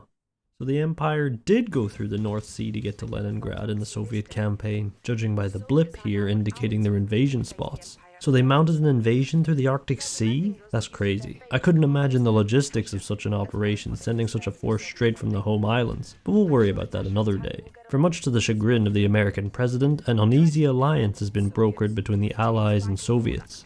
This is a really cool change that helps separate what was a footnote in the Soviet campaign into a sprawling plot point in the Allies. We're heading to Gibraltar for what is a pretty great mission, honestly. It opens with you only controlling Tanya and your co-commander Moskvin only controlling Natasha. Good to see Moskvin on our side after we annihilated him in Cannes.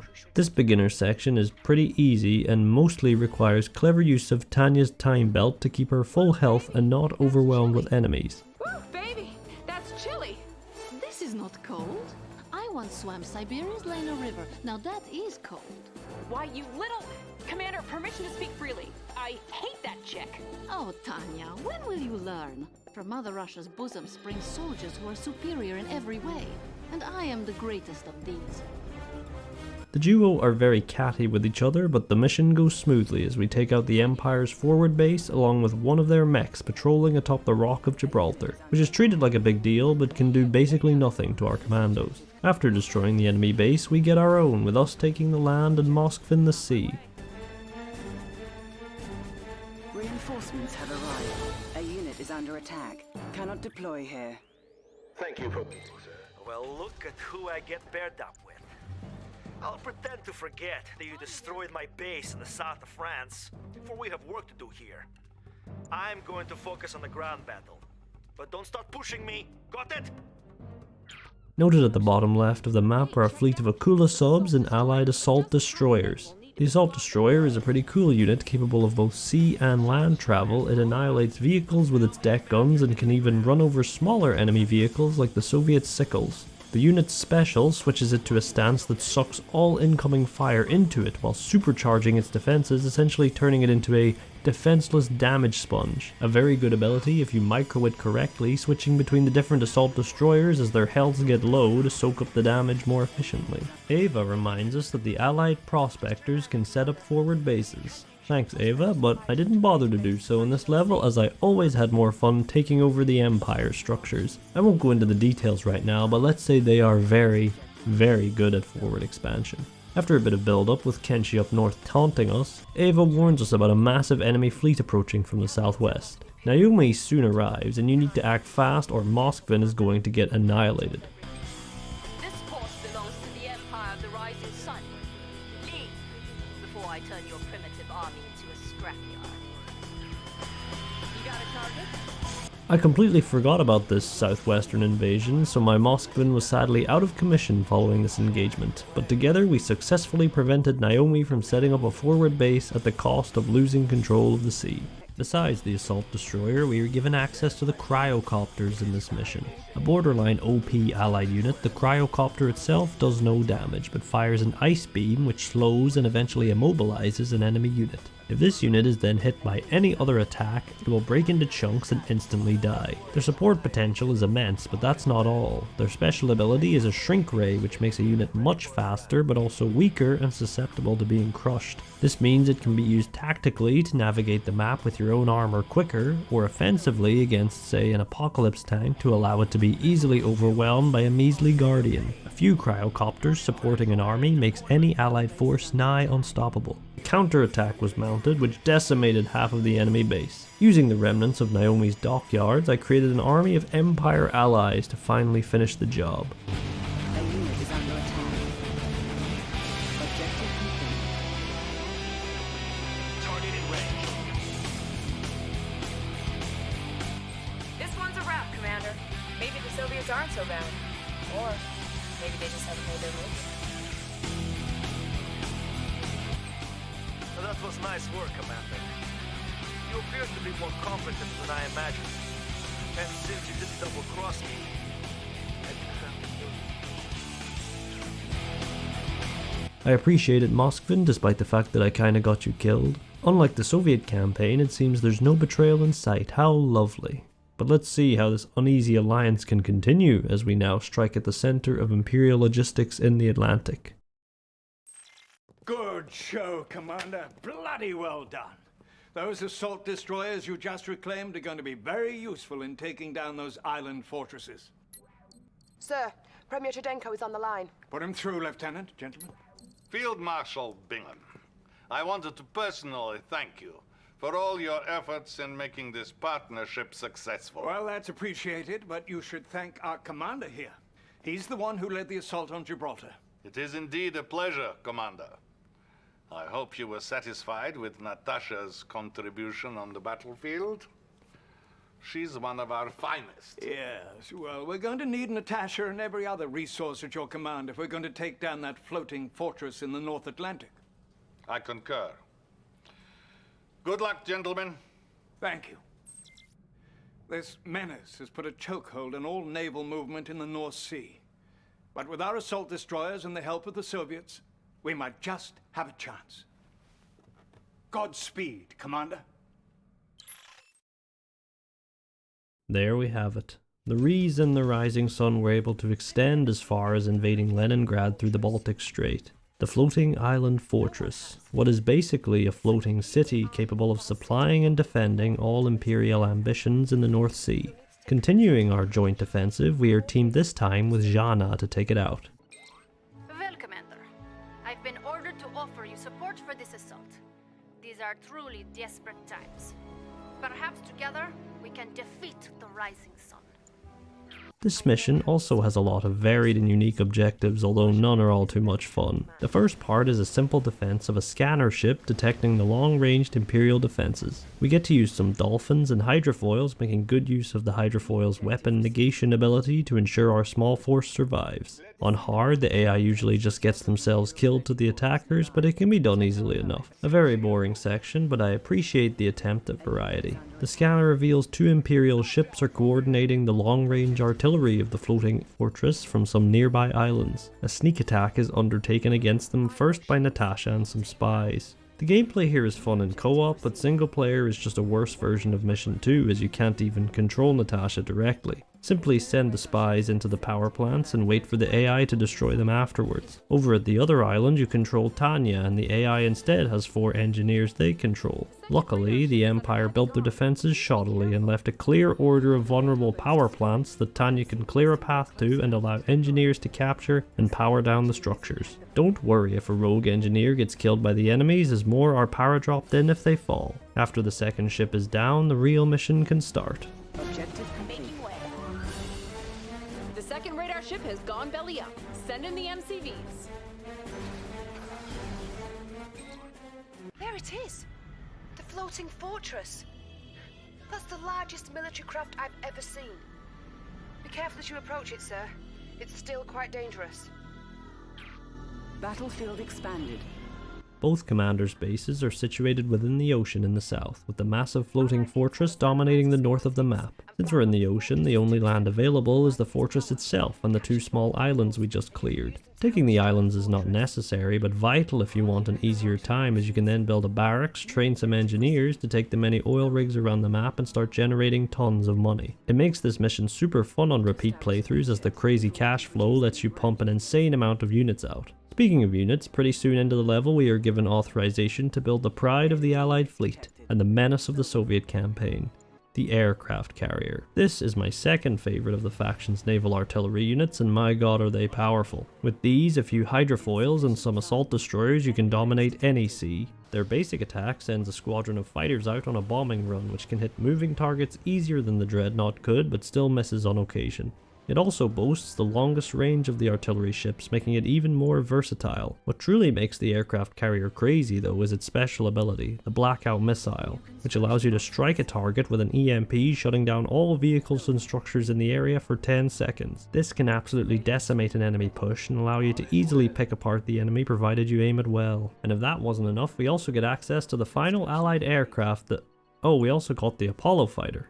Weird that we only got it now when they don't even tell you. We'll do that one quickly. The Apollo fighter is basically the MiG fighter. It's functionally identical. Same ability, same use case. That was easy.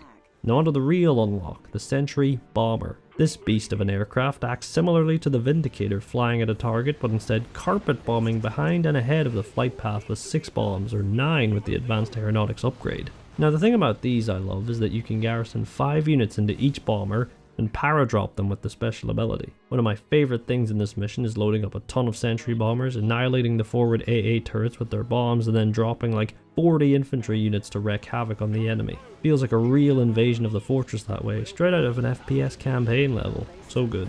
Now, these are expensive since they also require max clearance research to build, but once you've got these in your arsenal, it's GG for the Empire, since they can't even develop their artillery to counter you in this level. To beat the mission, you must capture both power cores of the fortress simultaneously, which can be done pretty easily after wiping out the Imperial presence on the base by power dropping some engineers in. With the cores captured, the fortress is destroyed and the Empire will be on the run now. Both reactors must be captured. Objective complete. Our ally is under... Excellent work, Commander. I had no doubt that our coalition would prove to be successful. Another Allied Soviet joint operation successful, but soon something threatens this alliance back home. That was bang on brilliant, Commander. Excellent work. And I have to say, the Soviets are proving to be a valuable ally. Sir, Premier Chudenko is on the line. He says it's urgent. We won't stand for this treachery, Bingham. Do you hear me? My advisors warned me against trusting you allies. Sorry, treachery? What the hell is going on? Eva! Sir, apparently one of our satellite relay systems is targeted directly at Moscow. Its source is an American command post I didn't even know existed. It's at the site of Mount Rushmore Monument in South Dakota. What? Oh, Ackerman. Get the President on the line. What's happening at this Mount Rushmore Command Center, Mr. President? Those Reds are playing you for a fool, my friend. And as long as I'm the President of these United States, I can't allow them to lead this dance. Bingham, you can thank me later when this is all over. When what's all over? Ackerman! Oh, God. He's clearly out of his tree. You need to stop him, Commander, before he undermines our alliance with the Russians. Considering how vocal Ackerman was about his hatred of this alliance, it makes sense that he'd take drastic measures. He plans to fire some sort of superweapon from Mount Rushmore directly onto Moscow, which would annihilate our treaty with the Soviets for obvious reasons. The first part should be extremely easy, with just blowing up one power plant and killing a few enemies, except Tanya elected to ignore my attack move command and run straight into an attack dog, which promptly two-shot her. Anyway, with the command center destroyed, Ackerman should now be unable to fire his weapon and will have to move to plan B. Ackerman cannot transmit the launch code.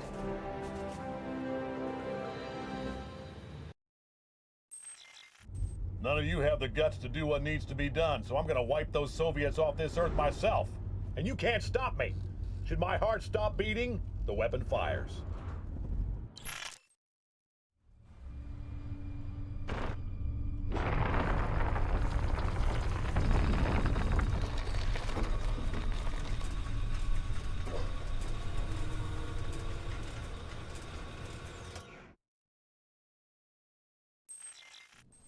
Well, he's done it. He's gone stark raving mad. You have to stop him, Commander. You have to prevent that weapon from firing. For if you don't, the Soviets will surely retaliate. I know it seems unfair to ask this of you, but the fate of the free world is now in your hands. Battlefield expanded. If that weapon fires, I have no choice but to launch every weapon I have against the United States. Do I make myself clear?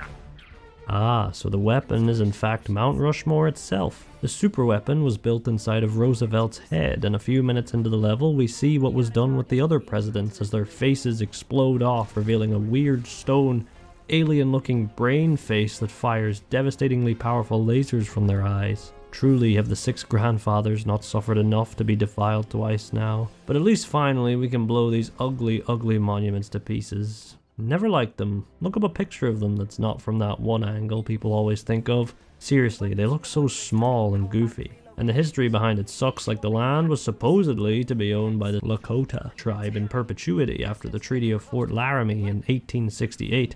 which the US broke 8 years later during the Black Hills Gold Rush and Great Sioux War of 1876. With that, the US asserted control over the area for settlers and prospectors to move in. Itself was sacred to the local tribe, so the idea of defacing it with carvings in the name of tourism to fucking South Dakota is disgusting to me. But at least the original idea by historian Doane Robinson was to honor local heroes like Sacagawea, Lewis and Clark, Lakota Chiefs Crazy Horse and Red Cloud, as well as Buffalo Bill. Still rather they just leave it alone, but it would have been a bit better. Instead, the sculptor they managed to get had other plans. That sculptor being Gutzon Borglum, and what a dickhead he was. Whatever you do, don't look up what organization he had close relations with. Oh. Why, the Ku Klux Klan! Close enough that the Grand Dragon of Indiana, D.C. Stephenson regarded him as a good friend with the greatest respect. What was he up to before this project? Oh, just carving a memorial to the Confederacy over in Georgia. This guy thought that carving presidents would instead have more mass appeal to symbolize, quote, an accomplishment born, planned, and created in the minds and by the hands of Americans for Americans. So it wasn't enough that the US had invaded this land and stolen it from its local inhabitants, but they then built a big ugly fuck-off monument on their sacred mountain to honor 4 individuals that treated the natives like shit, and then had the gall to call it the Shrine of Democracy. And then, by 1941, they ran out of funding anyway, so the project was never completed, and it's just heads with a shit ton of loose fallen stone below them. And Lakota, to this day, demand return of the land, which the US will still not uphold. Like Guantanamo Bay, the US keeps trying to pay for it, but it ain't for sale. So it's just occupation. Civ 4 had the right idea, or hell, this game itself calling the mission a monument to madness. Sorry about that tangent, I just hate Mount Rushmore. Anyway, with that out of the way, back to the game and blowing that thing to pieces. This mission is short, but man can it be stressful. The President, as we know, must manually activate the weapon in its command center at the base of the mountain, and to get there, he must take the longest scenic route possible in the world's slowest limo. Now, if he dies, the weapon fires, a peculiar and convenient gameplay reason to not let us just blow him up immediately. But it makes sense that a madman like Ackerman would invent such a failsafe. Killing him is out of the picture, so instead we must destroy the center before he reaches it. As he travels to each corner of the map, Ackerman activates yet another head on the mountain to snipe any of your units that attempt to approach his base. Pretty cool that we are fighting Allied forces this time, similar to Easter Island in the Soviets campaign, although the betrayers are flipped now. To disable the head weapons, you must capture the control centers in each corner of the map with an engineer. They can only get there via air, so you have to use a sentry bomber to get them up there. All this must be done while building up and defending your base from Ackerman's forces, which luckily isn't actually that hard, because after he activates the Lincoln head, you get access to the supreme Allied vehicle, the Mirage tank. These things are amazing. I love them compared to the Apocalypse tanks, which I hardly use as Soviets. The Mirage tank disguises like a spy when idle, transforming into a random object like a tree or a lamppost, making them really good at ambushing targets. Their main cannon is the same as the Tier 2 Allied defense tower we also unlock in this mission, the Spectrum Tower. This purple beam shot has short range but devastates all ground units, infantry and vehicles alike, and it reflects its shot between other Mirage tanks and towers to hit multiple enemies. They can tear through an enemy army very quickly, but likewise are very squishy if caught off guard, easily losing to the heavy units of the other factions. Their special ability has them project a field like the Assault Destroyer, which cloaks all units inside. Great for sneaking a large force unharmed up close into a bunch of enemies, although it works better in multiplayer where it can be used to fool other players properly. Now, I did say you get the Spectrum Tower in this mission, but I've literally never built it this mission since you're on such a tight timer, but I will mention it in the next one. Now, interestingly, although this mission is on a timer, you can cheese it. The timer is diegetic. It really is until that limo reaches the command center. So if you immobilize it with, say, a cryocopter, it gives you indefinite time to beat the mission. Or it would if Ackerman didn't start sending tons of Apollo fighters to kill your cryocopters. Easy to defend, right? Except what happens is the destroyed Ackerman Apollos tend to crash directly onto his limo, killing him instantly and failing the mission. This happened to me on my run through for this video right as I was about to win, which was annoying, so I elected to not freeze him at all this time, and honestly it's far more reliable. Roosevelt's weapon systems are now online. A unit is under attack. You do have a decent amount of time. With the command center destroyed, Ackerman teleports to the airfield in the south of the map and rapidly approaches an escape chopper. He must be killed either in the limo or in the chopper to succeed. This is easy to prepare for in hindsight, but the first time, 15 years ago, I got caught out by this and he escaped, I'm pretty sure, which made me a very angry little boy. Either way, with Ackerman dead, the crisis is averted and the Alliance remains for the time being. It's now time for a joint operation to strike a decisive blow to the Empire of the Rising Sun, again on Mission 7. We did it, Commander. It's a shame it had to happen this way, but we did what we had to do.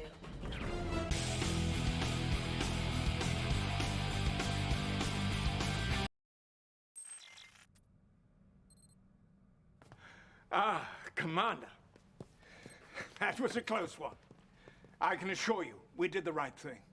Ackerman put the whole world in danger with that mad stunt. And all the while, we're at war with the Empire of the Rising Sun. Sir, I just received word from an inside source that the Supreme Shogunate will be meeting in Tokyo tomorrow. So the Empire's generals will all be in one place at one time? Yes, sir. We can decapitate them with one stroke. Brilliant. We must get on this immediately. I'll contact the Soviets. Let them know the good news. Commander, this might be it. Let's show the Empire of the Rising Sun that their divine destiny of world domination is nothing but an insane fantasy. I'm glad to see you made it back in one piece, Commander. Excellent job at Mount Rushmore. I trust you're good to go? You can flirt with the commander later, Lieutenant. Right now, we have a job to do. I wasn't flirting, sir. I was just, you know, making conversation. There we go again with this Tanya and Ava love triangle. Maybe we really are playing a visual novel.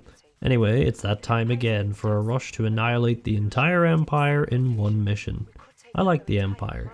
The addition of it as a third faction adds a lot to the gameplay variety, since when we get to them, you'll see that they play very uniquely. But having every campaign involve a conflict between three powers means things are very boxed in and have to be rushed. Sadly, the Empire is sidelined in both the Allies and Soviet campaigns to be the penultimate villain before the final showdown. This time, we have the Soviets on our side, and with them, the Empire stands no chance. The mission opens with us and Lisette establishing a foothold with a promise of the Soviet Navy arriving in 5 minutes. We must annihilate the Imperial blockade to the east to allow the Soviets passage. Periodically, Krukov and Cherdenko contact us with assurances that they are right around the corner and are having some difficulties getting there.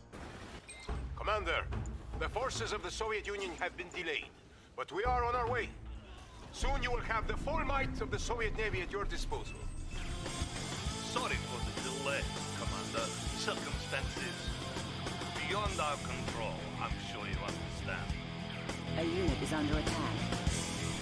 After 5 minutes is up, we get a final call from Krukov in his most insincere voice, informing us that unfortunately, the Soviet forces are too far away to be of use this time.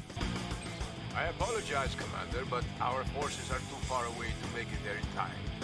I'm sorry we can't be of help, but now the glory of victory will belong to you alone. If indeed you are victorious. Insufficient fire.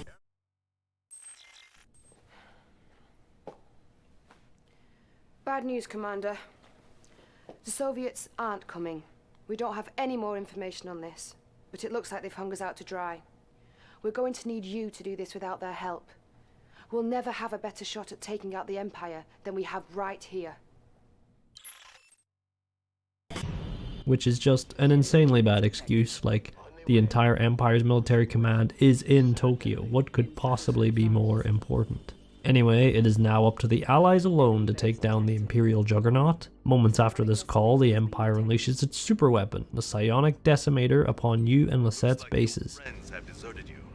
Maybe they could see that you've already lost. Annihilating them completely, save for the construction yards. It's possible to spare units from this blast if they are far enough away, as you may have seen me doing some preparations for the inevitable, thanks to the gift of foresight. Ava wishes us good luck and we get access to the Allies' support super weapon, the Chronosphere. This thing is my favorite of the three, easily beating out the Iron Curtain and the Empire's one. It's just so versatile and you can do so many cool maneuvers with it. How it works is you select a small AoE that enraptures all within it in a bubble that you can then select a second area to teleport everything in there too. So we depart from the beachhead to teleport behind the Empire and throw 1 million Mirage tanks at them. The Chronosphere instantly kills any infantry within it when it activates, so it only works on vehicles, but like the Iron Curtain, it means this can be used offensively to take out enemy commandos. But the Chronosphere can also take out any enemy ground unit that is not amphibious, or naval unit that is vice versa. Pesky Shogun battleships battering at your base from afar, Chronosphere them to land and they instantly die. King Onis, take a dive. It's so damn useful and key in getting the edge on opponents in a fight. Now, I remember as a kid playing this, I would warp back to the beach after because I liked defending it with Lisette. Do not do this. It makes the mission way harder as you have way less resources and the Empire AI is not struggling to fight on two fronts. After warping, you get access to the Athena satellite, the insanely powerful allied artillery unit. Unlike the V2 rocket launchers, which couldn't hit anything if they were moving, the Athena cannon makes a visible target point for 5 seconds and then deploys an orbital laser upon the target area. This still misses targets after they move, but the first few frames of the attack will tick away, which means the cannon can actually defend itself to some degree. The special ability immobilizes the cannon and projects a shield which lasts for a few seconds and gradually gets smaller. It is useful in an ambush as you can absorb the hits, allowing your support units to take out the enemy, but in the campaign you don't really ever have to use this. The main cannon is so powerful that the 2 you are given for free can annihilate every Imperial base on the northern island, the sea being the only thing sparing the other 2. Now, this mission is set up very similarly to the Soviet Mission 7 as a battle against the entire Empire with impossible odds. But unlike that mission, this one is honestly kinda disappointing, and that mainly stems from the fact that it's way too easy. You get swarmed with cash and your ally can easily defend themselves, unlike the Soviet equivalent which had useless Moskvin get taken out in like 5 minutes without player intervention. Lisette the Queen just absorbs all the Imperial aggro even on hard, and you are free to build up north and take out the barely defended Imperial bases because the Athena cannons outgun the base defenses, so you can just snipe your way to victory. The Soviet campaign also had each Empire commander appear to taunt you in the top right comms box. I was just testing you. Now I will engage you without relent. But here, Shinzo shows up after you destroy the psionic decimators to talk a little smack he never follows up on. And then Tatsu shows up with his legendary fleet made up of 3 Shogun battleships, 3 Naginata cruisers, and 4 Sea Wings. Like, that is a strike force. The battle against like 20 Kirovs in the Brighton Beach mission felt more menacing than this. And since he arrived so late, they could have given him like 12 cruisers, 6 Shoguns, and like 30 Sea Wings or something. Give him a fleet that tears through the map as you desperately have to neutralize it before they reach your base, since they'd probably annihilate Lisette on the way, raising the stakes further. This mission is honestly very disappointing, especially compared to the Soviet one, which felt truly grand. With the other Imperial commanders and the Emperor himself not appearing, my assumption is they finished this mission late and could not get them into record lines, since this game was on a very limited development timescale of around 18 months. It barely feels like you beat the Empire, to be honest. Not the worst mission, but certainly the most disappointing. Anyway, with the Soviets bailing on us, something is clearly up, and with 2 missions to go, a final confrontation is inevitable. Will it make up for this disappointing setting of the Rising Sun? Spoilers, it absolutely does. The Imperial Harbor is We did it! We did it! The Empire is powerless. This is just amazing. I'm so proud of you. I mean, I'm honored to be part of this great victory. What a great victory. I wasn't sure we were going to make it there for a while, but the next thing I know, you're swinging for the fences and taking names. Well, it's been a pleasure, Commander.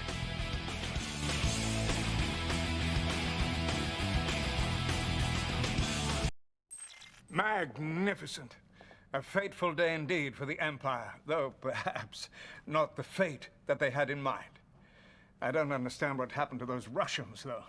They'd better have a good explanation.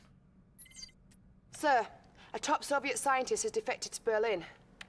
His name is Dr. Gregor Zelinsky. I have him connected. He says he has an urgent message. He'll only deliver to you 2.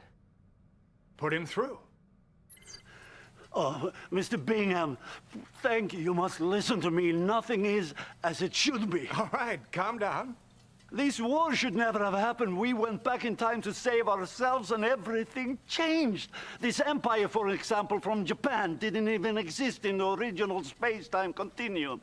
What are you talking about? We have created time machine.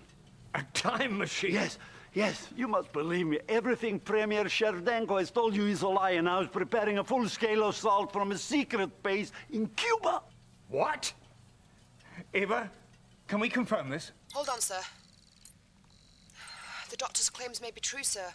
We're seeing some Soviet ships arriving in Havana Harbor, bearing some sort of mysterious cargo. Doctor, we're not through with you yet. We have many more questions, and we're going to need answers. Thank you. Commander, clearly, you have to find out what's happening in Cuba. Well, with the Empire dead and 2 missions to go, this betrayal was pretty obvious. Sherdenko just can't help himself, I suppose.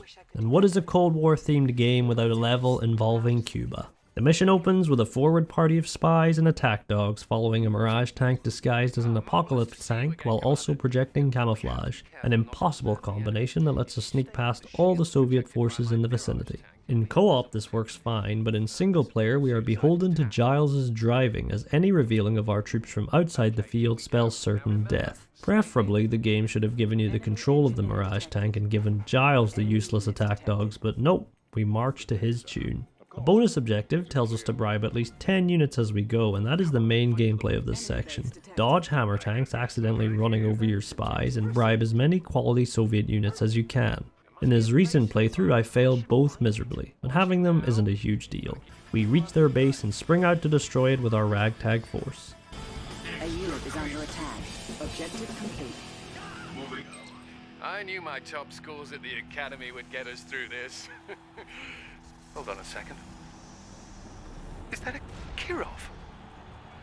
It's coming out of a baseball stadium?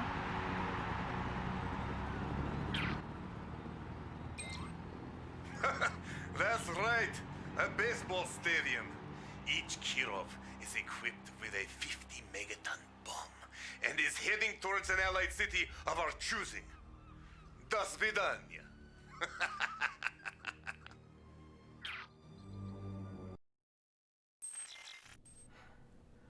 This is madness! The Soviets are hell-bent on total destruction. You need to take out all those stadiums and destroy every single Kirov that launches, Commander. If just one of them gets away, some undefended city will certainly be destroyed. Incredible reaction, Giles, and now the main meat of the mission commences. We must destroy an assortment of launch facilities around the map which dispense Kirovs. If a single Kirov gets off screen, it's game over. How the Allies couldn't shoot down a singular Kirov driving to like Miami or New Orleans once it's left Cuba, I don't know. I guess they're stretched thin. This idea of the Soviets placing really big bombs on Kirovs that can drive to cities to destroy them because Cuba is kinda close to America is just a really stupid and contrived version of the real-life Cuban Missile Crisis, which you should know about, so I won't go into it. But hey. This building here confirms Che existed, so the Cuban Revolution must have went identically, so no external knowledge required. This mission, more than most, falls apart under any scrutiny. I'm really not a big fan of it. Even the gameplay idea of balancing keeping Kirovs dead while building up to target the stadiums isn't great because it's just too easy to keep destroying them. In single player, Giles will pretty much annihilate all of them once they reach the water with his army of hydrofoils, even on hard. I think on higher difficulties especially, the stadium should have been launching up to like 10 Kirovs, because the enemies barely attack your base either. Despite the urgency, a couple of Apollo fighters was enough for me to leisurely build up an army to destroy the stadiums. That would have felt like a struggle, and for being the penultimate mission in the campaign, the difficulty could be justified. Sadly, a cool concept that came out half-baked. You are like an annoying housefly. It's time to swat the fly. 2 misses in a row is a bit of a shame for the end of the Allied campaign. Hopefully the final mission can redeem it. It's been a pleasure and an honor, sir. This has been quite some ride. In fact, I think I might just write a book about it. Maybe someday we can share a single malt together, eh? Cheers, Commander. Oh, thank heavens. That's a load off our backs. That could have been quite disastrous.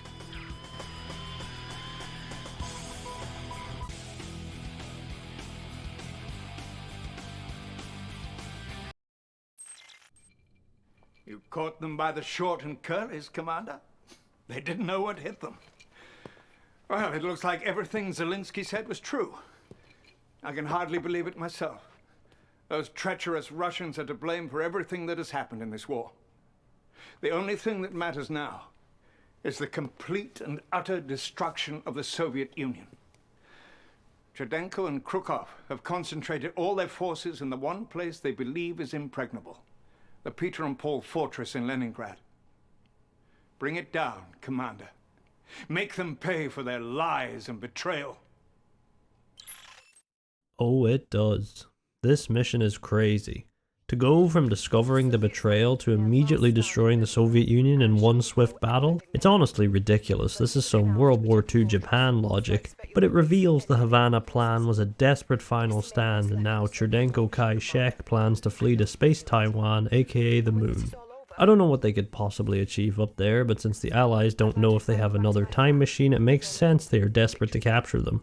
And desperation is the theme of this mission, because my god is it hard. This is by far the most difficult mission in the game, and you'll see why shortly. It opens with you and Co-Commander Warren having your MCV shrunk down to rush behind enemy lines, dodging past Hammer and Apocalypse tanks that could easily crush you if you're not careful. Now I thought you could choose which site to unpack at, since it'd be a cool bit of choice for how you want to proceed with the mission, but sadly if you unpack outside the designated zone to the right, you instantly fail the mission. After arriving at the Chrono drop point, several Mirage tanks are warped in, and it is paramount you keep as many alive as you can, because once the enemy forces on the island are dealt with, the true test begins. Commander, you've rained on my glorious parade. For this, I'm sending everything I've got at you. But I won't let you have the satisfaction of catching me. I'm escaping to the one place that hasn't been corrupted by capitalism. Space!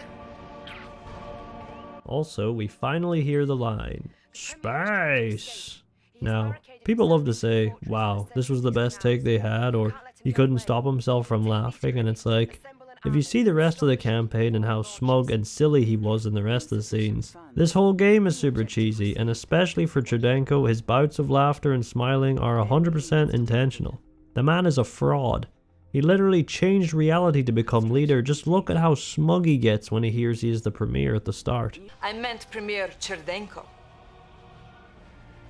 He is literally playing everyone throughout the campaign, thinking he can come out on top, taking out everyone who knows about the time change, so he can be the sole ruler of this timeline. His most serious moment is in the intermission and final cutscenes of Easter Island, as his grand plans collapse around him. And here, his plan is ridiculous, so his proclamation of it is just as ridiculous. The man has lost his mind by this point. If this looks familiar, it's the first mission of the Soviet campaign, and we have come full circle. But while that level could be completed blindfolded, this one will test every skill you've acquired throughout the campaign, especially on hard. The Peter and Paul fortress has been turned into a shuttle launch center, and it and all enemies in the vicinity are protected by 7 iron curtains placed around the map, 3 on each side of the river and 1 in the top right corner, with each one having a pre-built Soviet base stationed there, so it's already as overwhelming as the fight against the rising sun at the end of the Soviet campaign. But to make matters even more dire, the shuttle is close to launching, and depending on the difficulty, you have limited time to stop them. On easy it is a generous 50 minutes, 30 on medium, and on hard it is a nail-bitingly tight 20 minutes, to take out all 7 curtains and the fortress itself. Unsurprisingly, this took me many attempts, as it requires intelligent use of all allied powers, an understanding of its arsenal, and a stroke of luck that Warren does his job. All of your forces have been destroyed. Aborting mission. Oh, you made it all this way just to fail at the end. Such a shame. Critical mass. We're running out of time. Our base is under attack.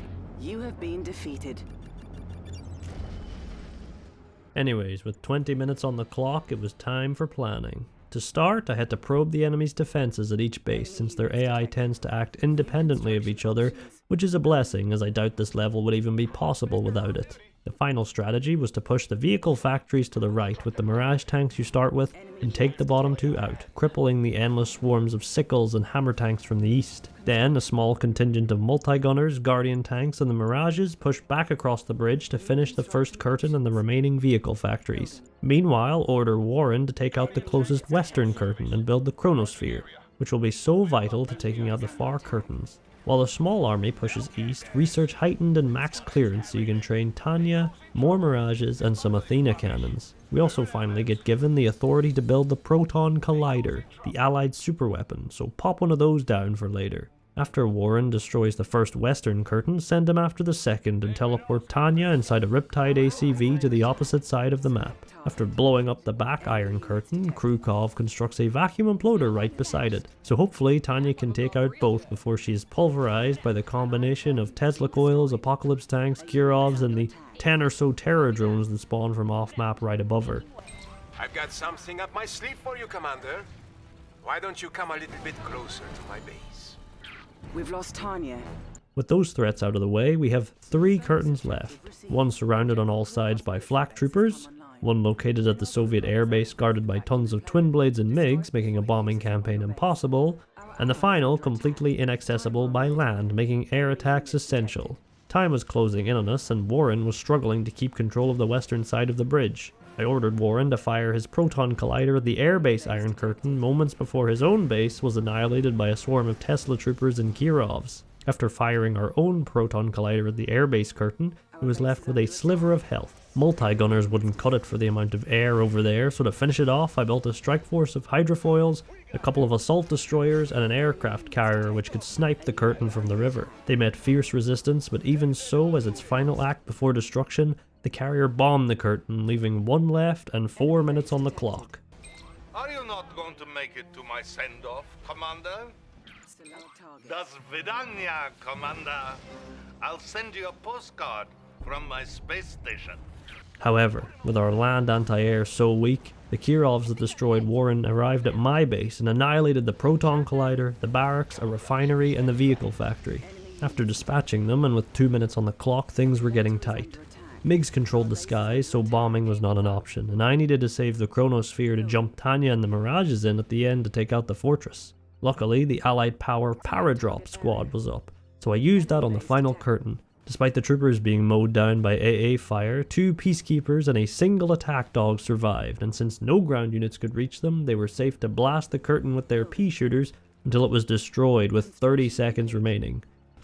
An iron curtain We're running has been out of destroyed. time, Commander. Don't let the Premier get away. It was all or nothing as Soviet forces collapsed on the base. A small force of Mirage tanks and Tanya in a Riptide was warped to the central island as she made a mad dash across the pavilion, avoiding dreadnought rockets and Kirov bombardments. With but 10 seconds left, she planted the bomb and destroyed the fortress for good. It's been a privilege and an honor, sir. You're the finest commander I've known and a true hero to the Allies. A unit is under attack. Congratulations, Commander. You've done it. Those Soviets deserved every bit of what you've just given them. Magnificent work. Our ally is under attack. Enemy units detected.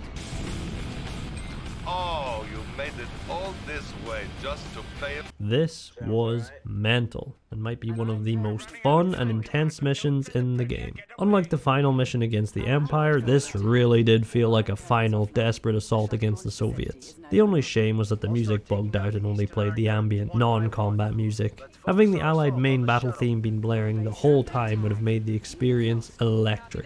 It was so down to the wire that as the fortress was exploding, Cherdenko was gloating that he'd already won, which is a funny little interaction since technically the timer reached 0 during the cutscene, but it added to how little time was left.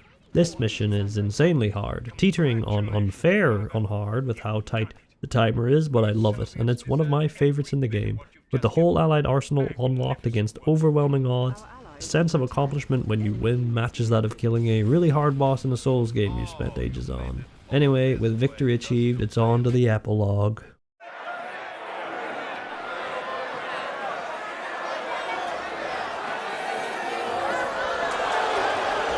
It seems like only days ago that this brilliant new commander was called to lead the Allied nations at a desperate hour.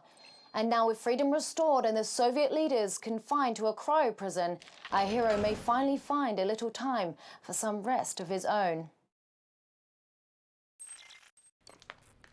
You didn't forget my invitation, did you, Commander? I was hoping you were free this evening. Not bad, huh, Commander? I clean up pretty good. How about celebrating over a drink tonight? I know this great little pub in Soho. Commander?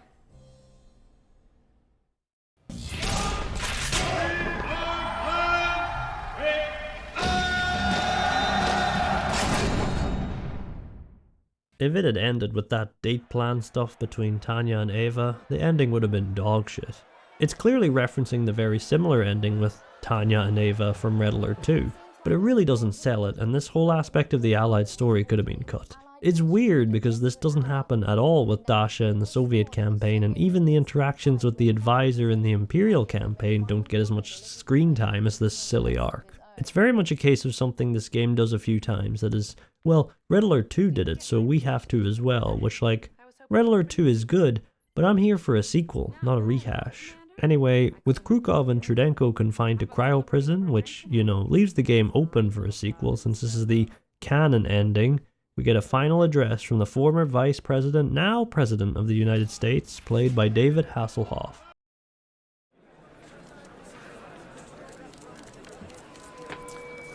Hello, and thank you all for coming. I take this podium today reluctantly and with a heavy heart. President Howard Ackerman was a great American. I was proud to be his friend and proud to be his vice president. Yes, he did try to level Moscow and kill millions of innocent people, but only because he was trying to protect us. And in the end, isn't that what really matters? We owe much to those brave heroes who stood against the forces of fascism and communism, like that courageous young commander who led the free world to victory. Thank you, Commander, wherever you are. Today, I will take the reins of this great country, and together we will march forward into a bright and prosperous future. We will share with our defeated enemies the fruits of capitalism and consumerism. Or if they're shopping for cars and plasma TVs, they won't want to build up massive armies or invent new weapons of war.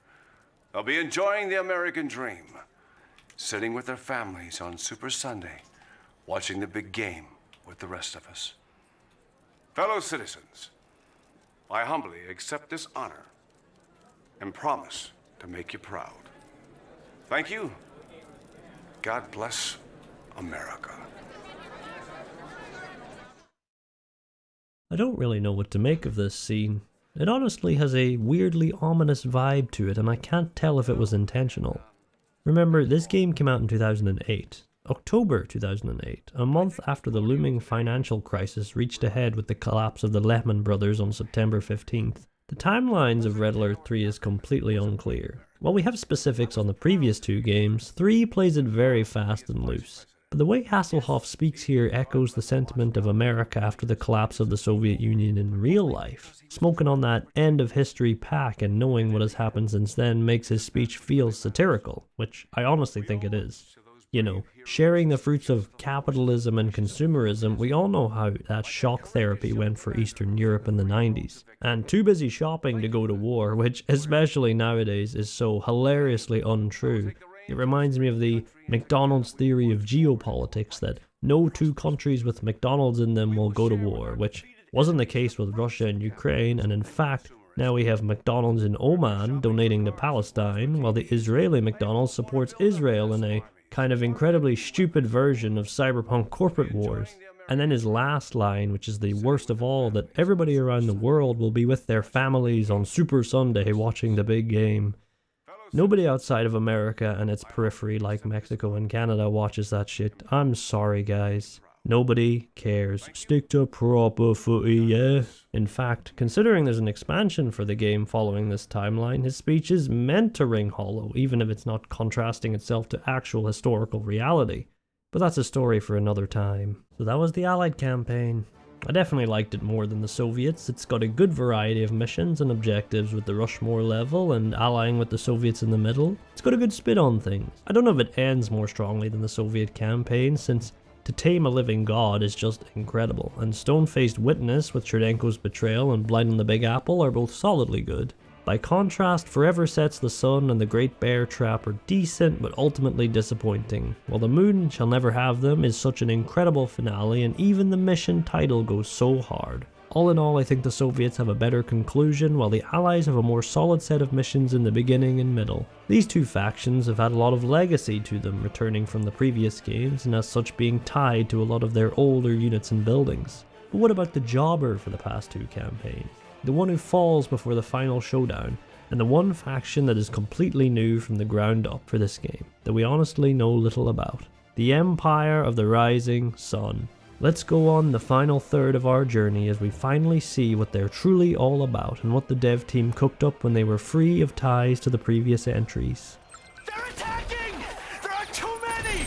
We have to evacuate! Who is attacking?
Today is the day that destiny has promised us.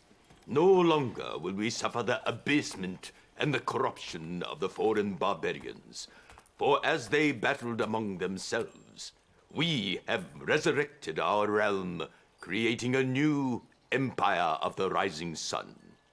Commander, you are destined to reawaken Bushido, the way of the warrior. You will be part of a new shogunate, uniting powerful leaders from all four corners of our empire. Together, we will first attack Soviet Russia and crush not only their armies, but their leaders, their spirit, and their hope. My son, Crown Prince Tatsu, will assist us in this noble endeavor. Tatsu was instrumental in creating our new army. Thank you, Father. Commander, our nanotechnology is second to none. Yes, but we must remember, technology alone will not vanquish our enemies. It will be our courage, our honor, and our self-sacrifice. Commander, allow me to introduce to you our Chief Logistical Officer, Ms. Suki Toyama. It is an honor. The Toyama family has served the Emperor for 10 generations. Yes, my father follows the ways of our ancestors, and there is much wisdom in what he says. But it is a new age, Commander. A new world. Do what you must to be victorious.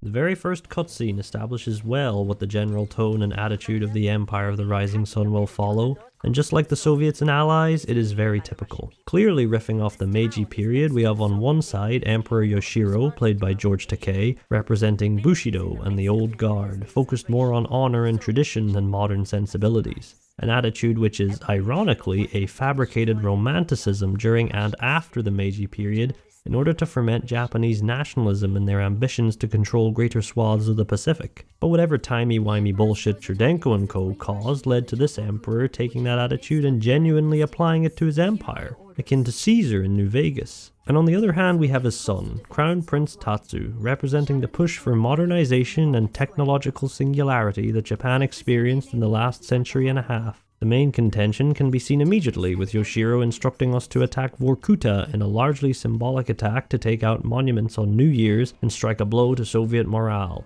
Tatsu finds these methods lacking, but agrees for now. The Empire can be cleanly summarized as Imperial Japan on crack, with mechas and anime bullshit, which, for this series, is a pretty reasonable depiction. Now, as we get into the game, we are once again in a very tutorialized level.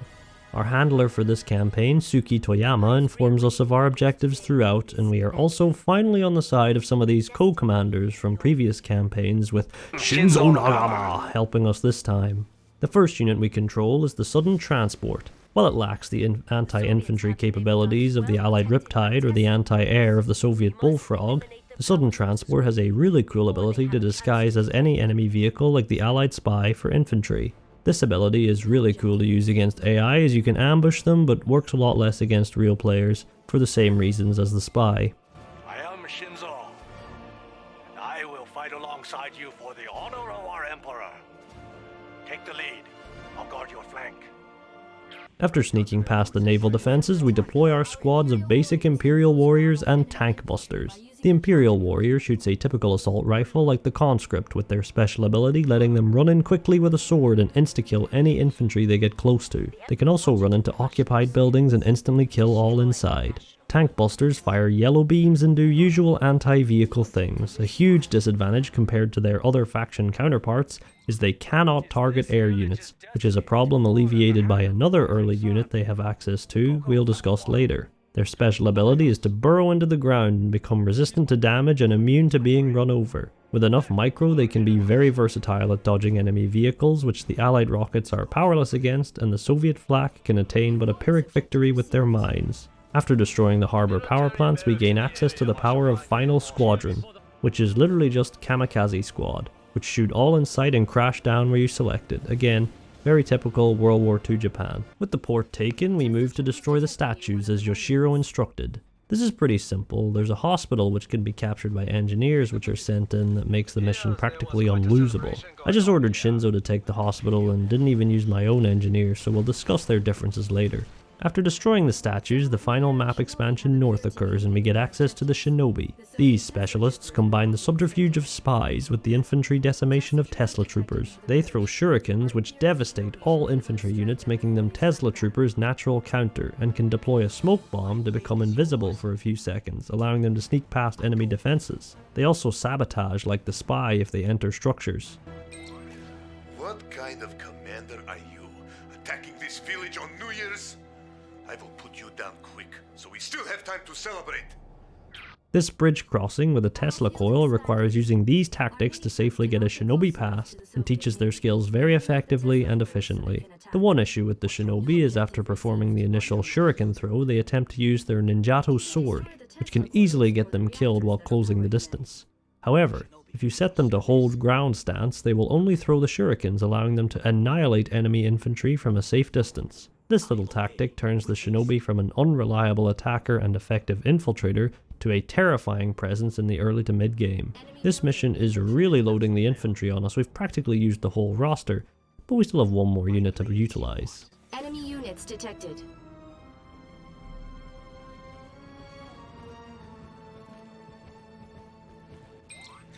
Now my comrades come to reinforce me.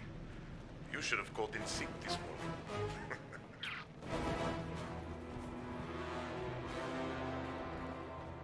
the Yari minisub is the Imperial equivalent to the Stingray and Dolphin. It remains submerged until it attacks like the Akula sub, allowing it to sneak in and sabotage enemy forces. Its special ability is also a kamikaze and allows it to quickly drive in and do massive damage to an enemy at the cost of destroying the sub. So the ideal strategy with these is to send them in to harass enemy forces, and if the attack goes south, to suicide them into as many enemies as possible, or send a squad to quickly blow up a naval yard. A pretty great unit and unique, which so far most of the factional equivalents have had cool niches, which really changes how you play them. After destroying Oleg's base, the operation is finished and the Empire's first strike commences. Presumably the intro cinematic depicting the Empire's invasion of the North showcases this battle. The Empire victory theme, like the rest, is a banger, with the image following the theme of propaganda posters depicting a victorious warrior standing in front of the Great Wave, and Mount Fuji, and the text Shou-Ri, meaning victory. Excellent work, Commander. Our rise to world domination has now begun. All in all, this mission isn't much, just a tutorial like the others, but of the three, this one does give you the most to play with, and is probably the best of them, compared to Natasha's one-woman army and waiting on Brighton Beach for things to happen. Onwards to the Emperor's next blow at the hearts and minds of the Soviets.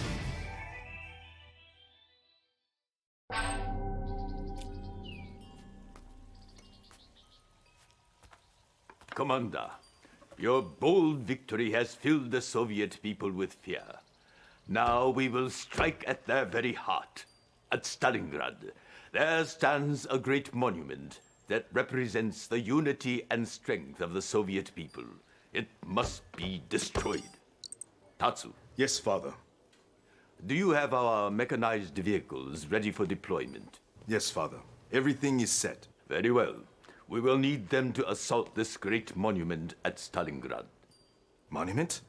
Our first launch of our mechanized army is to destroy a statue? We must follow the path fate has provided us. That is our destiny. Crush the will of our enemies, Commander. Show them the way of the warrior.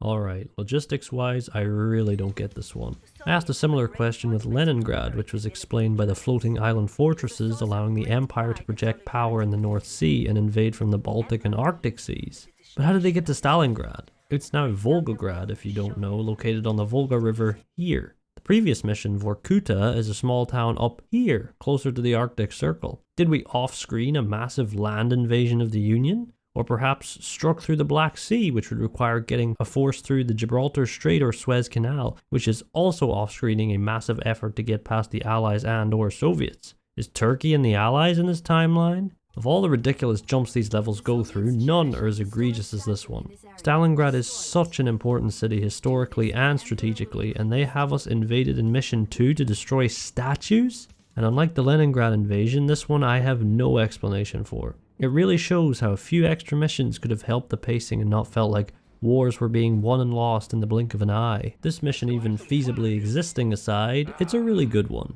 I love this mission, it's one I remember well. It's not very hard, in fact, it's extremely easy, to the point your co-commander Kenji Tenzai can solo it if you give him enough time. It's just a chill mission, which introduces base building as the Empire, and some more units with a unique objective and a nice locale with the map split east to west by the Volga River. We open with a group of Mecha Tengus escorting the MCVs to a beachhead. This is the first unit we control that utilizes the really cool gimmick of the Empire. So the Mecha Tengu is normally a typical anti-infantry unit like the Sickle or Riptide. It is amphibious like the Riptide, but here's the catch. Its special ability transforms it into an air vehicle called the Jet Tengu, which is now anti-aircraft and can fly around the map anywhere, making it as versatile as the Sickle. Just an all-around awesome unit. After establishing a beachhead, we get a first taste of how Imperial building works. So, completely different to the other factions, the Empire pops out these blocky units called cores, which all take 4 seconds to deploy and cost as much as the buildings themselves. These cores can then drive anywhere on the map and deploy their respective building, taking the average time it takes for buildings to build normally. So they're basically the Soviet system taken to 11, with the ability to immediately make outposts and take territory on the map quickly, and also are even more vulnerable than Soviet structures because Not only can the buildings be destroyed mid-construct, the incredibly squishy cores can too on their journey, as we utilised back in the Soviet campaign's final assault on Mount Fuji, a really unique and again versatile playstyle. That's probably the key word of the Empire really, versatile, and that versatility continues with the Tsunami tank. It's a tank, faster fire but squishier than the Hammer and Guardian. However, unlike those two, the Tsunami is amphibious and can navigate any body of water like the Riptide. Their main tank and infantry vehicles being amphibious makes the Empire dominate the seas, and we haven't even gotten to see their navy. The Tsunami's special ability is nanodeflectors, which greatly increase the defense of the tank at the cost of disabling its guns. But it also heals the tank while it's active, allowing you to heal your forces between engagements without returning to base so you can keep the pressure on. I also used the Engineer, unlike the last mission, but there isn't much to say. They do the same as the others, with their special ability being Sprint. No infantry AoE healing or defensive bunker and gun, just a simple run faster for a few seconds and then they get tired after, so you have to time it to pop the sprint so they reach the structure just before it runs out, or they're stuck being puffed out. They're honestly a meme, but they still do the capturing job, I guess. Just less supportive abilities compared to the others. With this selection of forces, you can easily take the city unlike the real event, destroy some statues in the north edges of the map, and reap the rewards of juicy morale victories, right Yoshiro? You attack the city of my family and threaten our glorious monument. Your defiling of our lands ends right now. That's it. Our plan is proceeding as expected.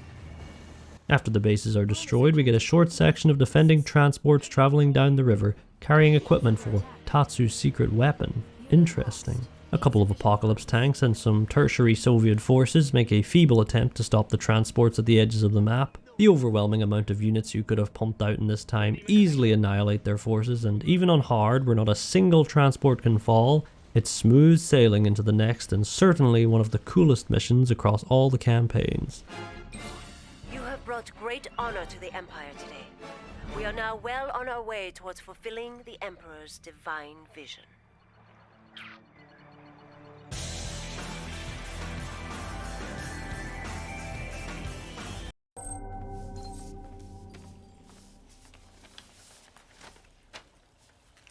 The will of the Soviet people hangs by a slim thread. Our next attack will sever that thread like a katana's edge. Tatsu?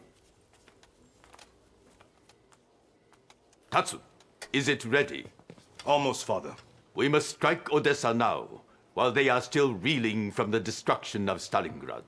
I promise you, we will level the city and eliminate the Soviet Supreme General. Krukov is arrogant and brutal, and it's time to bury him. I do not need General Krukov's death.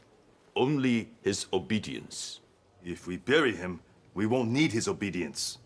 Wars are not won on the battlefield alone, my son, but in the hearts and souls of our adversaries. I want their hearts and souls, Commander. But I also want Krukov's head on a stick. Eliminate the Supreme Soviet General. Obliterate Odessa.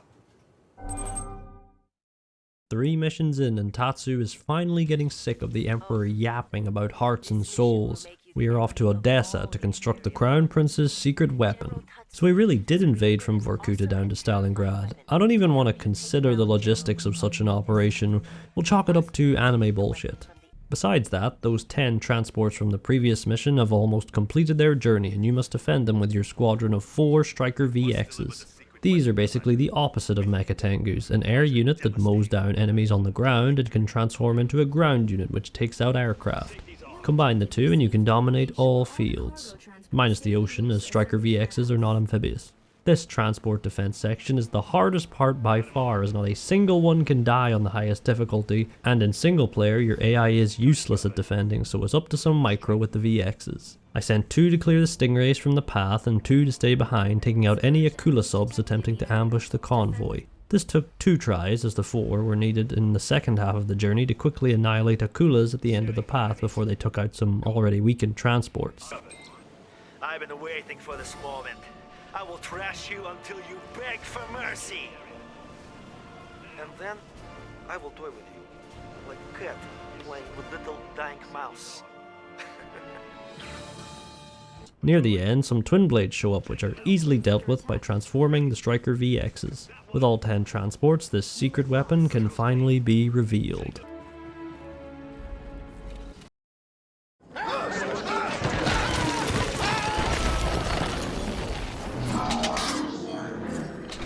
Commander, this is our newest weapon, the Shogun Executioner, and you will use it to crush the General's remaining forces.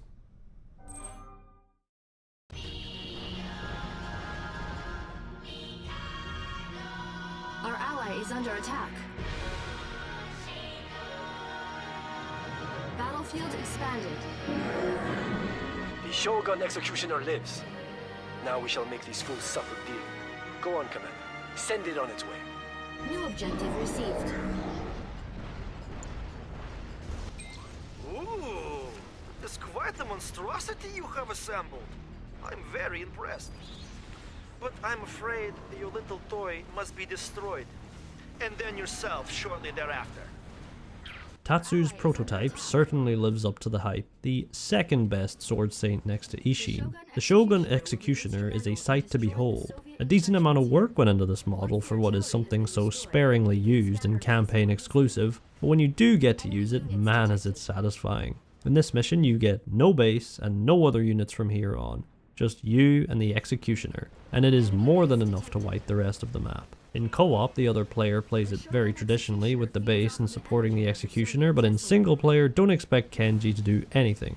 Which is fine, you really don't need him. The Shogun Executioner can take out every enemy unit on the land in one swing, but it cannot touch air units, making twin blades the only thing that can harm it pretty much. But the catch is the Shogun is healed by Tesla weaponry, of which the Soviets keep sending after you throughout the mission despite its ineffectiveness. How many Tesla troopers must be suicided into us before Krukov figures it out? Its special ability is to jam all 3 swords into the ground and create a massive shockwave which will annihilate anything with a health bar in the vicinity. This mission is basically a power fantasy from here on as you play what is basically a giant robot from Pacific Rim or Gurren Lagann. Simply walk to the objectives and enjoy the show.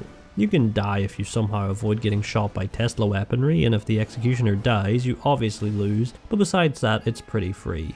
Despite Tatsu's wishes, Krukov manages to evade death for now and vows to return with a vengeance.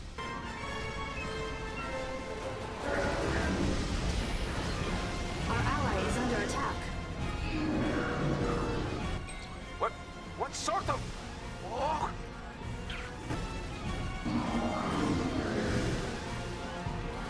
Objective complete.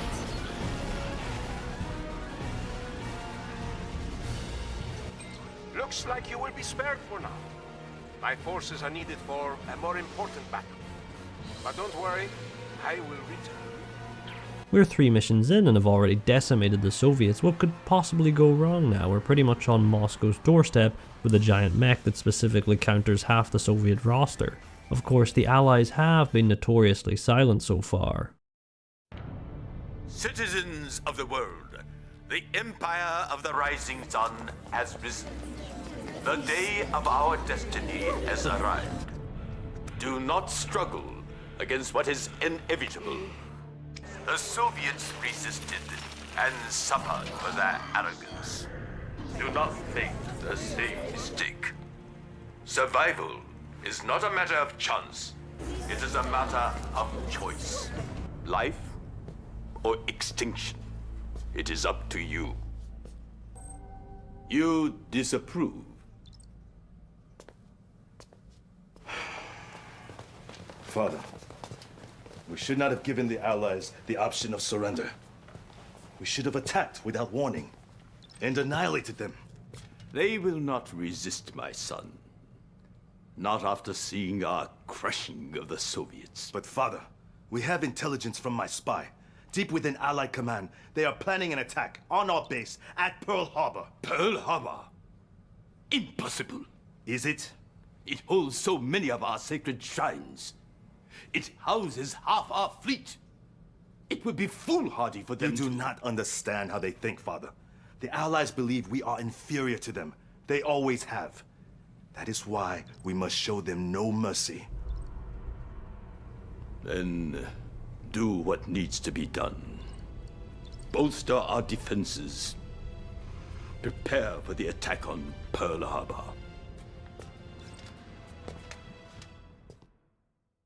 Japan and overextending their resources. Is there a better duo? Unlike real-life Japan, the Emperor elected to declare formal war on the Allies first before attacking, much to Tatsu's dismay.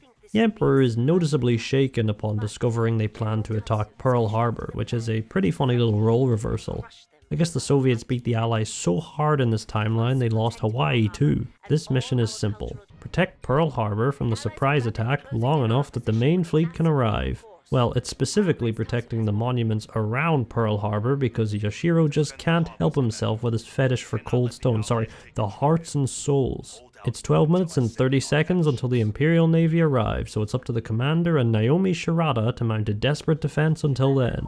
This can get pretty overwhelming, honestly. There is a lot of Allied troops. A couple of radar towers around the map can be captured to provide great awareness of the ocean and let you move units preemptively to counter Allied offenses. Roughly halfway through this mission, we get access to the Naginata cruiser, and we begin to see why the Empire is so dominant in the water. The Naginata cruiser, while it cannot go on land like the assault destroyer or submerge like the Akula, decimates all who oppose it in the water thanks to its ability, the Torpedo Type S. This fires 5 rockets in a fan-like spread and is the key to dominating with this ship. It requires some skill to use effectively as the torpedoes fired can harm your own units, so make sure they're out of the firing line. I like using it as an opening assault as your enemies approach, setting up the cruisers like a firing line to soften them before the main battle. It can be used effectively against many small enemies, but also as the famed Naginata shotgun by driving it right next to a bulky enemy and just firing point blank so all 5 rockets immediately hit the target. With this, the Naginata annihilates anything that dares challenge it in the sea. The Allied assault reaches a brutal head as the shoreline defenses begin to crumple before their superior air power and numerous paratroopers. But then the fleet arrives, and with that the battle has already been won as Tatsu has bestowed upon us 5 Shogun battleships each. The battleships have arrived, Commander. Use them to crush the enemy from their rear position. They are exposed and ready for the kill. And if you thought the Dreadnought and aircraft carriers were good, these things are monsters. Equipped with 2 deck guns requiring you to micro and place the units perpendicular to the target so both guns can fire, greater armor and movement speed than its factional counterparts, and the ability to ram an enemy ship or structure dealing massive damage. This ability is so fantastic because it neuters the weaknesses other naval artillery have, which is close range combat. These behemoths are going to be the key to victory in the upcoming levels, but for now let's enjoy them mopping up the remaining Allied bases as their sneaky plans come crumbling around them. With the Soviets assumedly defeated, it is now time to push back against the boys in blue.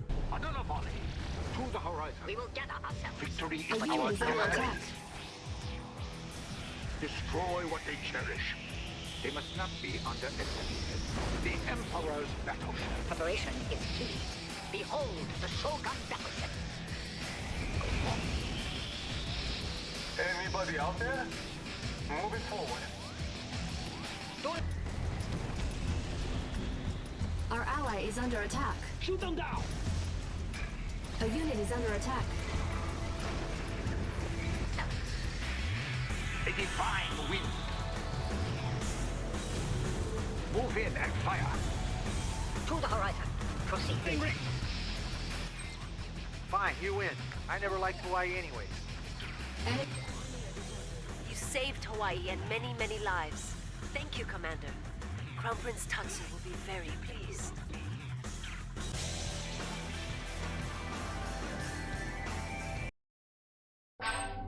Excellent work, Commander. It is now time to take the fight to the enemy. Father, what is it? You have failed us. Failed us? We saved Pearl Harbor. Indeed, and while you were focused on Honolulu, the enemy slipped through. An Allied naval force is on its way to Tokyo. The only thing between them and our homeland is a single floating island fortress. They will never get past it. Father, we should continue to push forward. We should... And what if the fortress fails to stop them? Then... Tokyo will be lost. No, we must defend that fortress and take out the Allied fleet. Sweep all enemy forces from the South Pacific. Or it would be had we gotten Tatsu's way, but instead the Emperor instructs us to defend the home islands as the Allied forces sneak their way to Tokyo with the only thing in their way a floating island fortress, the Black Tortoise, Genbu. 4 animals of the Chinese constellation, you already know the drill. Now the Emperor said it's just one fortress, but like, the other fortress that we know of managed to handle all logistics in the North Sea for an invasion of all of mainland Europe. So I'd say these things are pretty hefty. Anyway, our first order of business is to take out the many Allied MCVs sneaking across. It's like the Havana mission, where if an enemy gets off screen, all hope is lost, except this one makes even less sense because there's no nuclear bomb strapped to these MCVs. On second thought, probably poor taste. But when has that ever stopped Command and Conquer? Either way, to take out these terrifying construction yards, we get access to the Rocket Angel, the only flying infantry unit, and a pretty incredible one at that. The Rocket Angel can attack ground and air targets, although any anti-air will probably beat them on an even field since they are squishy infantry. But with enough micro they can prevail thanks to their special ability Paralysis Whip, which lets them immobilize any single unit on the ground, infantry or vehicle, which allows them to counter enemy AA if there is enough of them. Against MiGs or Apollos though, no chance, you run away. Thankfully the Allies have brought no counters in the escort phase, so farm up some XP for your Naginatas and Shogun battleships as this section is relatively smooth sailing. Afterwards we come to the Black Tortoise proper, which has already been boarded, and with some more Rocket Angels and the final Empire naval unit, the Sea Wing / Sky Wing, we must retake the fortress. The Sea Wing is pretty simple, a submerged unit that fires blue rockets at aircraft or takes to the skies and fires an anti-infantry machine gun. Their only quirk, unlike other Empire air, is they do not hover and instead circle an area like an Allied Sentry Bomber or Vindicator. This section requires you to send 2 engineers into the respective cores of the floating fortress to restore power, and after that the main section of the mission begins. With an MCV and a pre-made generator, refinery and nanotech mainframe, which is a building required to build high-end Empire units, this level is really fun since it's a reversal of the Allied mission involving an assault on the fortress. Co-Commander Yuriko does a good enough job defending, so it allows you to use the now fully unlocked naval arsenal of the Empire to wipe out the impressively sizable Allied bases to the south, east and southeast. It's the first moderately difficult Empire mission requiring some decent knowledge of the game in order to wipe out Allied bases efficiently, since you start on the back foot with them outnumbering you. Soon after this phase of the level starts, your units that survived the MCV killing section arrive to assist retaining their mastery levels. Gracious me, that's quite some machinery you've got there. All the better for my fame after I've blown it to smithereens. We did well in Hawaii. Apparently the Allies haven't had enough. Let's wipe them out a second time. I will defend the floating island fortress. I had a single gold star ranked Shogun battleship which basically soloed the first base from afar, allowing me to send a couple of refinery cores to tip the economic advantage in the Empire's favour. From there it was a simple task of building up and periodically assaulting the second base, which had built up an impressive force of aircraft carriers and hydrofoils, but they were no match ultimately. I ordered Yuriko to assault the final base, and with the remainder of my forces we wiped out the Allied advance. With their true assault routed, we could now resume our initial planning of pushing to the American mainland.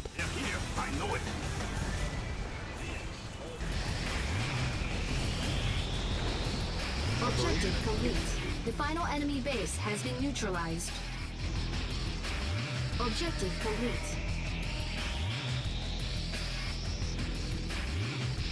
Mission accomplished. You have delivered victory to our Emperor in this most desperate hour. I'm sure he will be quite pleased.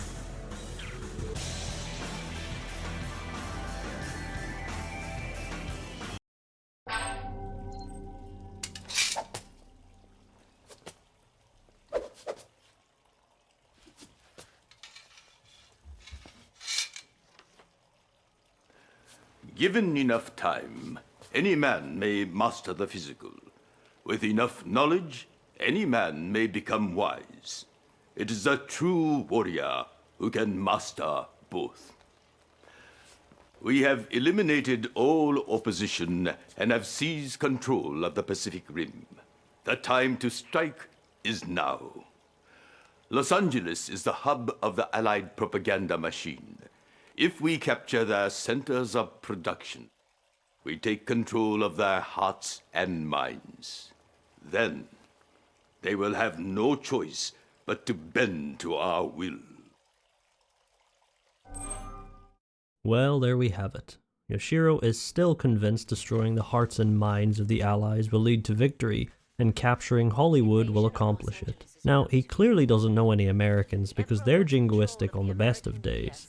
Revanchist jingoism at the hands of an occupying foreign power, oh boy, you will be fighting them from sea to shining sea. Anyway, we humor him for now and set about invading Los Angeles. We drove the floating island fortress right up to the coastline. I mean, surely it's beached at this proximity, and have its wave cannons annihilate all coastal defenses. With our foothold established, the plan is simple. Build up an army, destroy the Allies, and capture their 3 media stations around the map. This mission is not particularly difficult, but like the previous, it is a hell of a lot of fun. Base detected.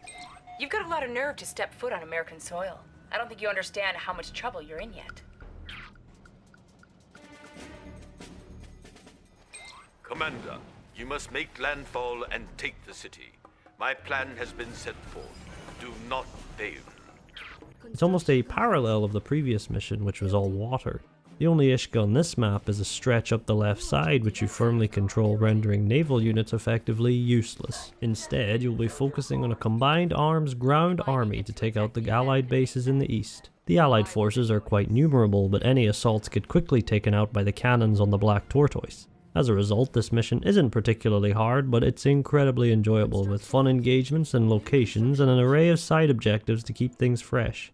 First, the famous Griffith Observatory on the hill is converted into a cannon that will bomb any Empire units that venture too far inland. It seems the Americans of this timeline just love turning their monuments into weapons. And the LA International Airport, which periodically spawns units until the control tower is captured. Another funny thing in this level is you can actually find the headquarters for EA Los Angeles as a special building with a little unique description, quote, "The space-time continuum could be irreparably damaged should this studio come to harm," end quote. It would be funny if blowing it up like Force quit the game or something, but Undertale hadn't come out yet, so meta hadn't been invented. Unlike most civilian structures, it is forcibly targeted if you select it, instead of garrisoning, and it has a little pirate flag on top of it. I don't know what message this is trying to send, but I believe the developers offer no love lost to their corporate overlords. EA did not give them a lot of time to develop this game if the 2010 post by Mark Skaggs, developer of Red Alert 2, Generals, and Battle for Middle-earth is anything to go by.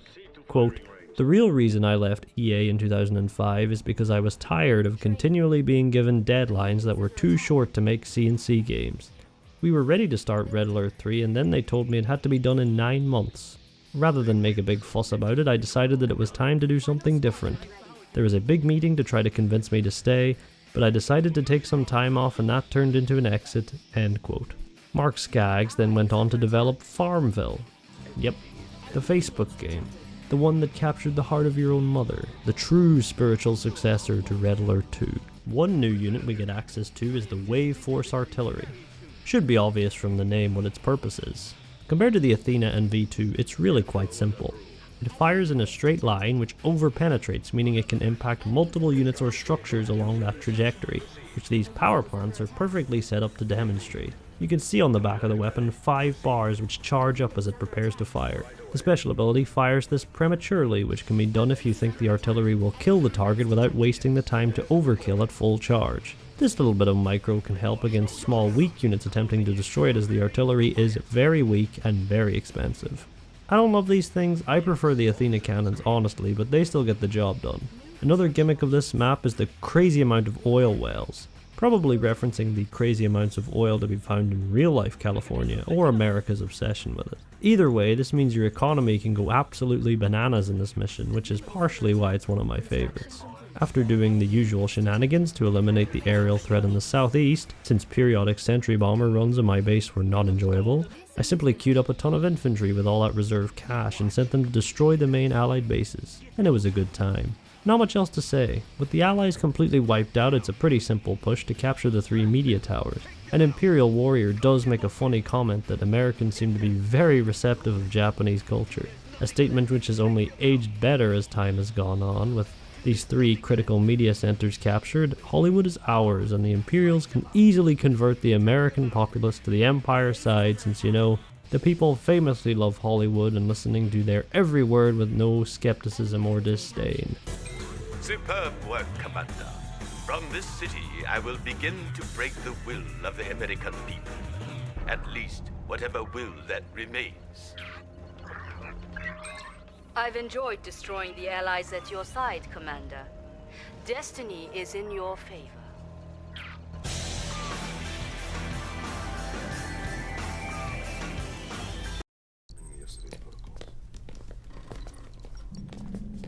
Your android spy has proven very useful, my son. Thank you, Father.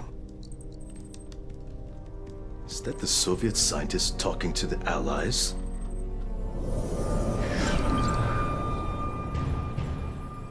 Sir, I have developed a time machine. Is this some kind of joke? We've confirmed this, Mr. President. He's speaking the truth. Well, the Soviet Union was on the brink of defeat, and we went back in time and changed everything. What are you saying? Well, we violated the space-time continuum and forever changed the future. You see, the empire of the rising sun never would have existed if not for our meddling with time and space. Mr. President, are you all right? Did he just say the Empire never would have existed? The Empire never would have existed? No. If fate can be changed on a whim, if the future is malleable, then there is no divine destiny. All this means nothing. Mr. President. What do you propose we do? Oh my God. Bloody hell! Our spy is no more.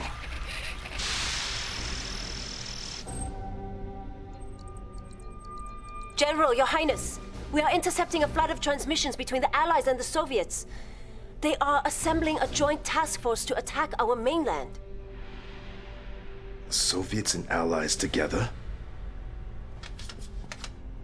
We should have decimated the Soviet threat. We should have killed every last Allied soldier. I do not understand. I should have listened to you, my son. My time is done. Tatsu, I grant you full authority over the shogunate. Please, do not let the Empire fall. Yes, Father.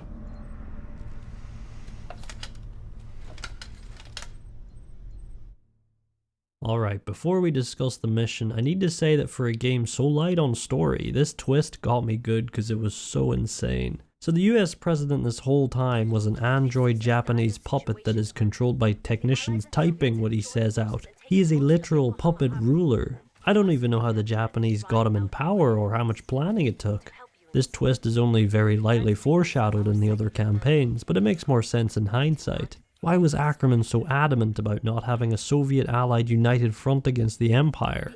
To dress it up in virulent anti-communism would have no one in the Allies bat an eye, and when the Alliance went ahead despite his protests, the desperate Empire saw fit to cause a terror attack, the annihilation of Moscow, an act so dire it would sever the Alliance forever. The only one who would really benefit is the Empire. Even the most militaristic of American presidents understood realpolitik, and unless Ackerman is even more crazy than Douglas Glass the Korean Peninsula MacArthur, it makes no sense to do this from a strategic perspective. He doesn't really appear much in the Soviet campaign, but as the final opponent in New York, my personal belief is that Tatsu took the tech to control him, and is puppeting him for the final encounter, since he is strangely absent from the mission where we kill every Imperial commander and Emperor Yoshiro himself. In terms of foreshadowing, the only explicit one I can see is that when he is escaping in the Mount Rushmore mission, if you destroy his helicopter as it flies away, the ship explodes into green fire. This is the way all Imperial vehicles uniquely explode. Obviously it makes no sense lore-wise why the Imperials would have built the helicopter, but gameplay-wise it has meaning, and I don't know why it would be like that if it wasn't intentional. Anyway, this is a good little moment and has the conflict between Yoshiro and Tatsu resolve as Yoshiro's entire world collapses around him, as the world itself is revealed to be malleable in a great little performance by George Takei. Kinda messed up his strategy was a critical fumble and he just hands the burden to his son. But with Tatsu as the new shogun, the war will finally be fought for a decisive victory rather than demoralization. But first, the mainland must be defended. Yokohama Harbor is a mission I remember finding extremely hard as a child, and playing it again I can absolutely see why. The start is fairly simple though. We control the Imperial Commando unit Yuriko Omega. Yuriko is incredibly potent in the right hands and can single-handedly destroy a base if managed well. She's dressed in a typical Japanese schoolgirl outfit, and her battle quotes make her out to be an angsty teen with mentions of recess or going to her room. It's honestly very dumb, and she is the only commando not to have a live-action version. It would probably be too ridiculous. But despite the visual design, there is a lot to this character. Enough that she even got her own campaign in the expansion Uprising, where you solely play as her to give you an idea of how all-encompassing she is. First thing is her main attack.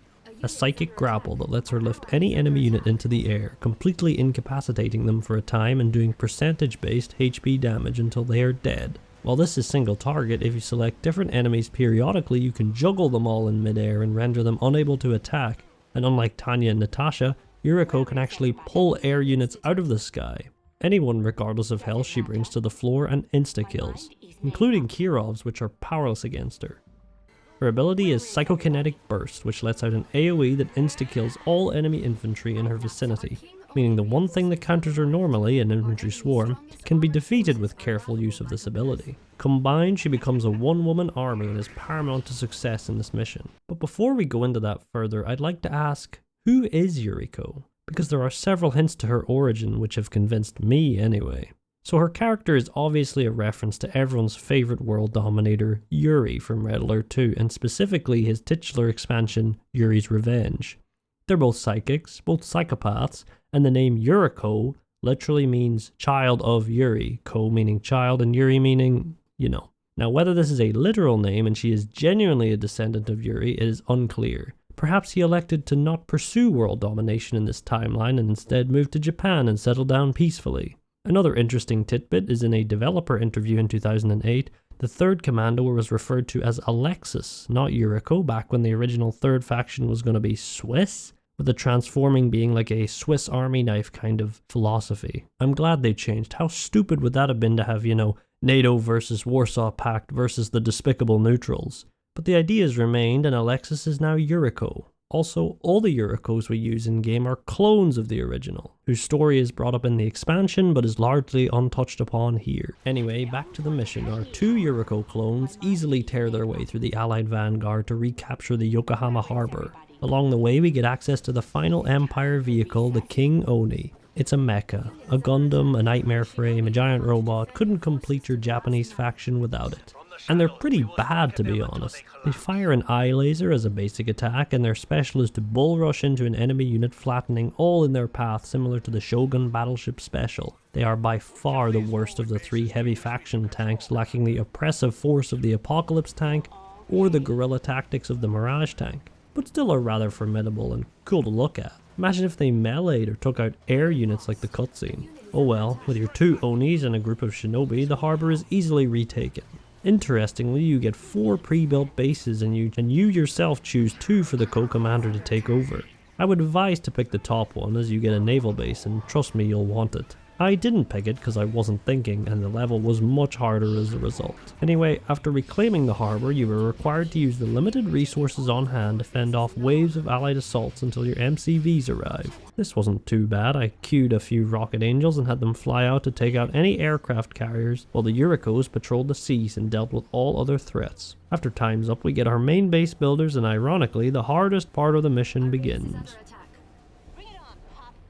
The Allies have 4 relay towers that will disrupt the Empire's communication networks if they are not destroyed in 15 minutes. Both commanders get access to the Empire support weapon, the Nanoswarm Hive, which encases a large area in a swarm of nanobots, ensuring nothing can get in or out for some time.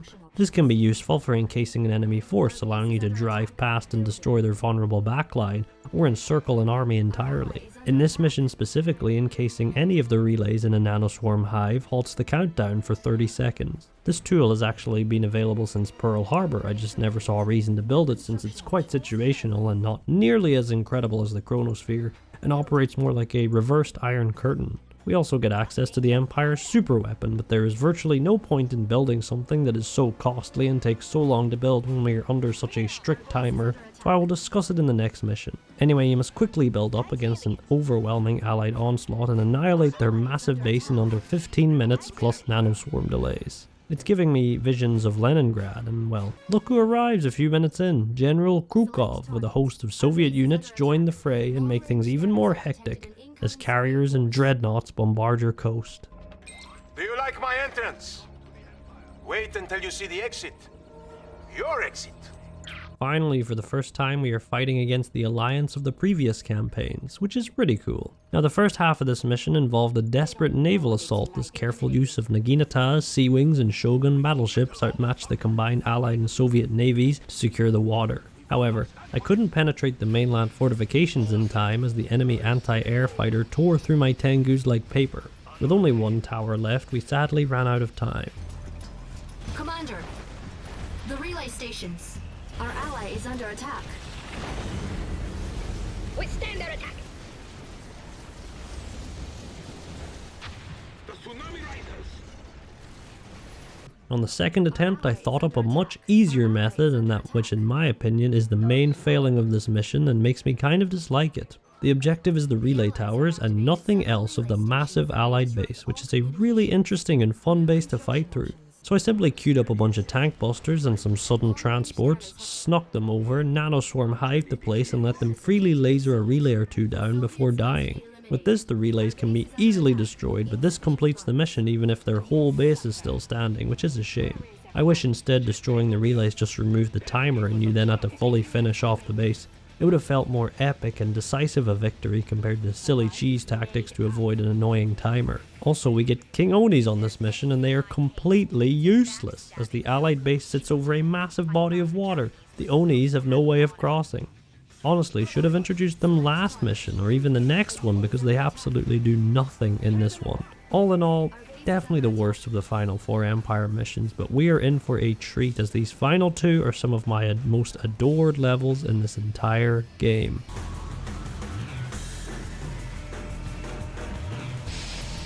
Objective complete. An ore mine's nearing depletion. You've defeated us for now, but it's not over. Our ally is under attack. And cool. Sea Wing checking in.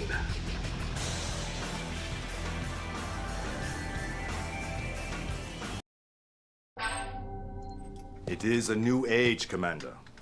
Men and countries must make their own destinies. We will now do what should have been done long ago. We will annihilate the Soviet army and turn Moscow into rubble. You must find and destroy their time machine. For if they change history again, they could end our lives before we are even born. The final curtain falls and it is time for the Empire to bring its opponents to heel. Starting with the Soviet Union, we are on our way to Moscow to kill the entire Soviet High Command and destroy the time machine. This mission is one of my favorites in the entire game because, like its opposite in the Tokyo mission of the Soviet campaign, you really feel like you are bringing them down in a grand final battle. This mission starts you at the bottom of a very large map, possibly the biggest in the campaign, and has you defend from waves upon waves of Soviet forces while you wait for the Shogun Executioner to arrive. That behemoth from Mission 3 is rampaging through the Heartlands and will arrive in a few minutes. You get a pre-made base with some defense towers to boot and you are going to need them. Construction complete. How you made it this far with so little, I do not know. But it all ends now. I distinctly remember my co-commander dying all the time when I played this mission as a child, so I was extra careful to defend him this time. Once the Executioner arrives, the battlefield expands north, and using it, you must annihilate the massive Soviet base. Unlike the last time, the Executioner can actually be brought down if you're not careful under the heavy rain of twin blades, apocalypse tanks, B2s, and terror drones. You think you can just show up on my doorstep unannounced? Well, come and get me. I'm ready for you. The Soviets are pulling out their entire arsenal for this. While the Executioner rampaged through the middle of the map, I began construction of a navy since the Moskva River runs up and down the entire map. I am but a humble transport. Enemy units detected. Additional Soviet forces incoming. Be on guard. I told you I would be back. You have been a pain in my zhopa for some time now. I'm going to see your defeat, personally. I concur. Repairing. Enemy units detected. I also actually built the Empire superweapon, the Psionic Decimator. This creates a small blue ball that then enlarges rapidly to annihilate all in an area with a massive psychokinetic burst. The building itself, if you look closely, has a ton of tiny Urical clones inside powering it. A despicable design, to be honest. Has the poor girl not suffered enough? The fight continues as the map expands once again and the Kremlin comes into view. The Empire continues to prove their superiority in the sea as my Shogun battleships tear through the heart of the Soviet fortifications on both sides of the river. Despite losing them eventually, the damage was done and it was an easy march to the Kremlin with all resistance shattered. If the Executioner tries to take the bridge, it will break under its immense weight, so it would have to take the river route. But it's not really needed. A few King Oni since they are useless to build for anything besides spectacle, and the Kremlin goes down.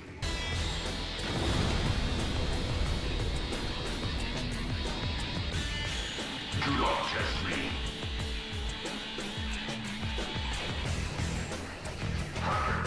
An ore mine has been depleted. Objective complete. We get a cool little scene of Krukov looking injured and cursing us before assumedly getting killed, and Cherdenko too laments his imminent downfall. Defeated?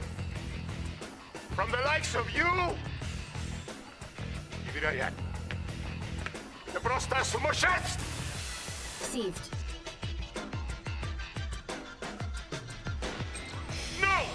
This can't be happening. I'm the Premier. I control time! Select target. The time machine. You must destroy it. Victory is almost ours. Do not let them use it again. The Kremlin falls, but the time machine yet remains. A twin blade escapes with it attached to the bottom as hordes of MiGs and twin blades pour from the hole left by the Kremlin's fall, and begins a mad dash to the south of the map. I remember struggling so hard the first time I did this mission, and finally reached the Kremlin only to get completely blindsided by this moment when I had no air units whatsoever. And desperately trying to build Mecha Tengus in time failed as the sky quickly filled with MiGs. I actually lost and rage quit for the day, I'm pretty sure. Not this time, as the squadron of Tengus sitting back at base specifically for this purpose makes short work of the twin blade. With the time machine gone, surely our divine destiny is assured. The Soviets certainly no longer pose a threat, so all that remains is the Allies. Objective complete. Excellent, Commander. The time machine is destroyed and destiny is ours. You bring great honor to your family name.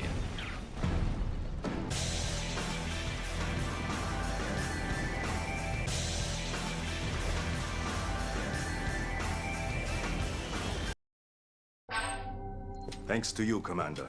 The Soviet Union is no more. Their failed philosophy is where it belongs, in the dustbin of history. My son, I am proud of you. Thank you, Father. You have destroyed their time machine and restored the inevitability of our destiny. Actually, Father, I believe that we have made our own destiny. Perhaps the truth lies somewhere in between. For you are the direct descendant of Emperor Jimmu, the spiritual luminary of the samurai, Master Bushido, the way of the warrior. A man must have a code to follow. Indeed, my son. Will you join me, Father? Will you help me defeat our enemies? It would be an honor. Commander, it is now time to vanquish all who would oppose the Empire of the Rising Sun. And so we come to the final act. With the time machine gone, nothing can stop the Empire now. Tatsu and Yoshiro have resolved their differences in ideology and come together for this final crushing blow. The Emperor Jimmu, Yoshiro mentions, is the actual first recorded ruler of Japan found in the Nihon Shoki and Kojiki, although historians can find no definitive proof he even existed. That's besides the point anyway. The main goal now is the future, and with that comes the invasion of Amsterdam. The last of the Allies, Marshal Robert Bingham, will face us there. Big mistake. Amsterdam is famous for its canals, and you already know what that means. But make no mistake, Bingham is not going to give us an easy fight. This city crawls with the lowly. We shall put these sad creatures to the sword. Our ally is under attack. New objective They'll fear received. me yet. Will they play with me? I look forward to finishing this quickly, bringing this war to an end. It is my honor to serve at your side. I got them. And this mission just throws us into the thick of it. Here's every unit in power, destroy the map-spanning Allied fortifications, try not to die. We are provided with a small force to begin with, including a Yuriko and some King Onis, but even they are not sufficient to assault the Allied airbase to the close north, which prevents all Imperial units from transforming into their air forms until it is destroyed. Soon after starting, 2 proton colliders come online in the far northern areas of the map, and without fail I have never not had these go off during this mission and annihilate either parts of my base or parts of my army. You'd better have something more than this if you hope to have a chance. Shinzo has the seas, so I sent a little docks corps down to access the tried and true Shogun battleship strategy. Once the airbase is destroyed, yet another player enters the field in the top right. Our construction yard is under attack. Our base is under attack. Does it matter? You Empire of the Rising Sun, you're a mistake out of time. You thought by destroying the time machine you could erase this error, but I can still stop you.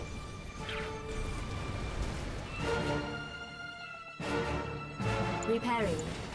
Building. Enemy base They detected. don't know what it The sky! It rains metal! Enemy units detected. The Soviets are using their Iron Curtain technology on the Future Tech headquarters. Satellites! Such inelegant weapons. Let me fight. Dr. Gregor Zelinsky, tirelessly working at the Future Tech lab to recreate the time machine and correct his original sin. The thing that started it all with the death of Einstein. A fitting final opponent for the Empire, its technical creator. This is an incredible final mission.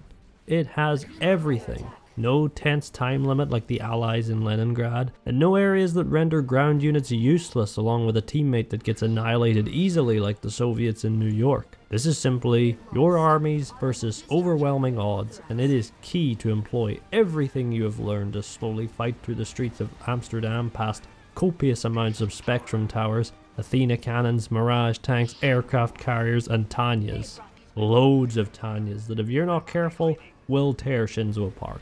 Luckily, I stopped her. The battle was long and hard, and this mission is one of the longest in the game for it, fighting both on the ground and in the canals while taking multiple poundings from the proton colliders until eventually they were destroyed and half the map taken. From there I built a massive force and marched to the final Allied stronghold in the north, which housed Bingham's command center. One criticism sadly is that destroying his bunker does not yield a death animation like Krukov and Cherdenko's did. I chalk it up to scheduling conflicts with shoots. I'd imagine Sir Jonathan Price doesn't come cheap. Has been depleted. Enemy commando detected. Jet mode, no complaint. Hitting the boost. Sleeper ambush ready. Hitting the boost.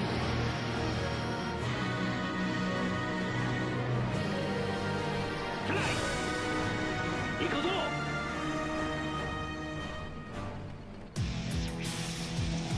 A unit is under attack. Unit lost. I got them. Zero tolerance.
With the Allies out of the way, all that remained was Zelensky's Soviet remnants, which were quickly dealt with. Enemy base detected.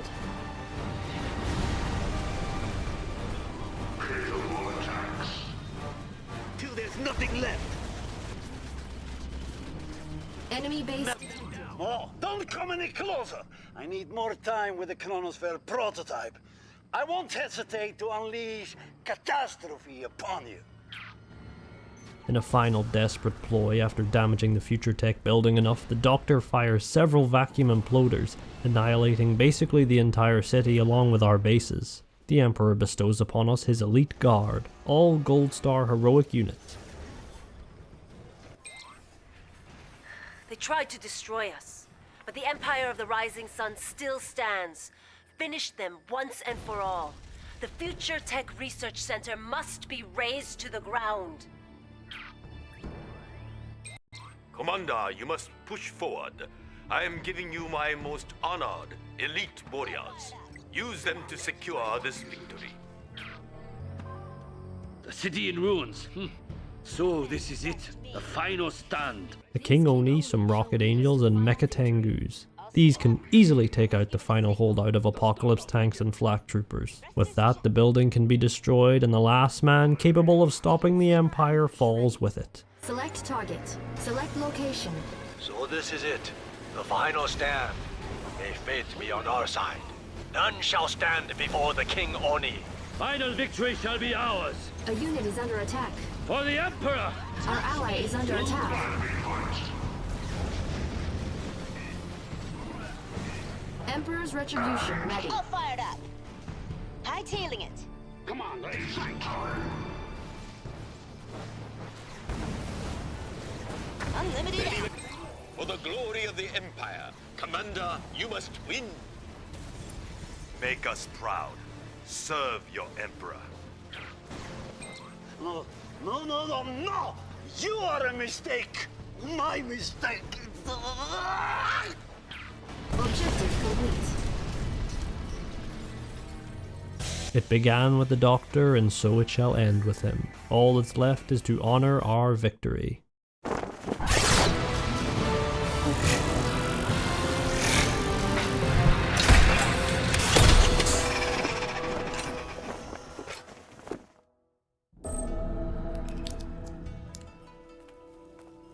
Thank you, Commander. You have honored your ancestors. And defeated our enemies.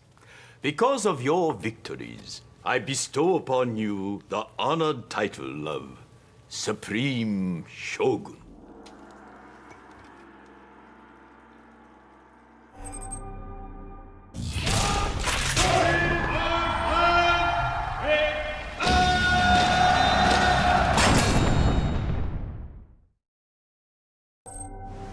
Commander, I'm on the north shore of Oahu.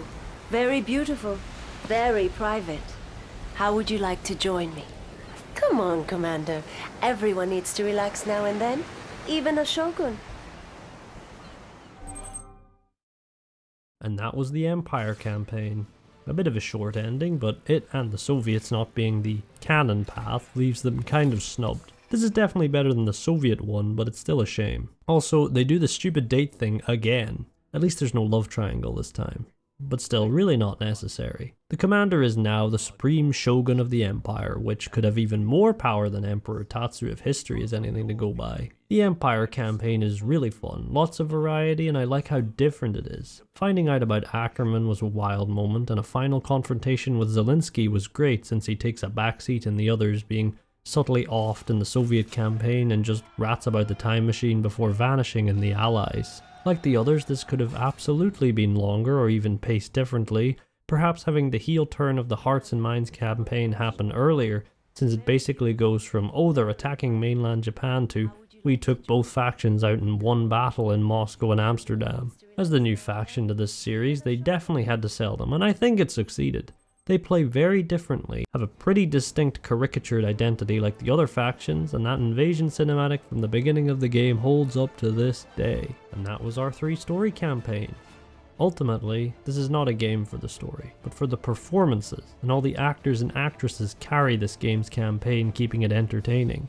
It's a game greater than just its gameplay design, with the theming and style elevating it to a memorable level. Putting aside the actors, the voice actors for all the units are great. To me, a good RTS always comes with good unit barks, and the CNC series have some of the best. The unit personalities, the frequent commander communications in the top right, and the incredible soundtrack combined to create a gameplay experience I still adore to this day. Now, Uprising does exist, an expansion to the game, but my fond memories are with Base, and the expansion is a fundamentally bizarre creation.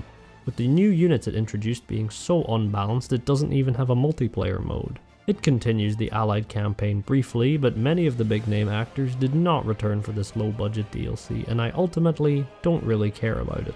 To me, the game ends at a fine time, having introduced all elements of each faction like any good RTS campaign should. On a final note, Red Alert 3 gets a bad rep from older CNC fans, mostly comparing it to Red Alert 2 and how much it differs. But I genuinely think it stands on its own. I like the changes to ore refineries being so singular, unlike the sprawling ore masses of previous games. I like the art style. People say it's too cartoony, but the grounded nature died with Red Alert 1. And the style to me complements the B-movie cutscenes and caricature unit barks. The worst part about it is the 30 FPS lock, there's no defending that. When I played this back in the day, it was on Xbox 360, and designing an RTS for console that didn't suck was no easy feat. They took the bones of Tiberium Wars and created a UI and control scheme that honestly worked pretty well with the selection wheel style. Halo Wars would go on to adapt this scheme and improve upon it, but from what I can tell, CNC3 and Red Alert 3 were the first. It did sadly have a 50 unit build cap, so it is ultimately inferior to the PC version, but for what it is, it's impressive. Red Alert 3 stands as the final true game in the franchise. Tiberian Twilight was something entirely different, and although it has a mixed view from some hardcore fans, I still think it was a grand capstone to the series. The series has been dead longer than it lived at this point. From CNC 1 in 1995 to Red Alert 3 in 2008, it was 13 great years. It's been 16 years now since Red Alert 3, and the only thing that really came out is the mobile game Rivals and the remastered collection in 2020. Although in March of this year, EA released the entire Ultimate Collection of every CNC game on Steam for pennies. Could it be gauging interest in a series revival or a capstone to one of their legacy franchises? Who can say?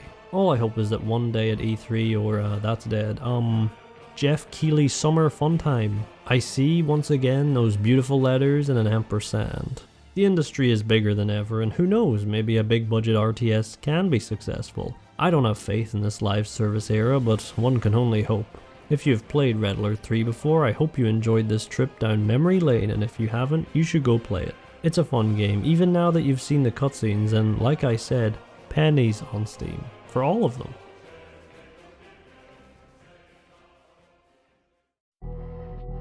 Alright, for a little unscripted closing statement, thanks for watching. I'm shocked you managed to get here and sat through all this. I'm glad the video's done. It took ages and it was designed as like a supplemental shortened experience of the game. I hope it achieved that. I started doing this for fun, and it eventually turned into this 4-hour monstrosity we have today.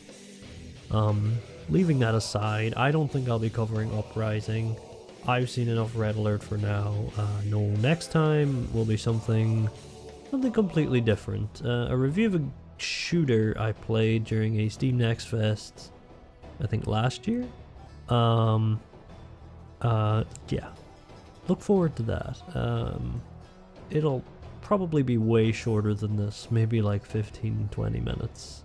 Hopefully. I will try to keep the scope creep down. That'll be out soon, yeah. So, subscribe for this kind of yapping, I guess. I mean, it's the only video, so you have no idea what to go on, but hey, who knows? And if you made it this far, drop a comment. Even if you hated the video, if you hated every waking moment you were experiencing it, I will see it, and I will appreciate the commitment. Yeah, that's everything. Thank you. Goodbye.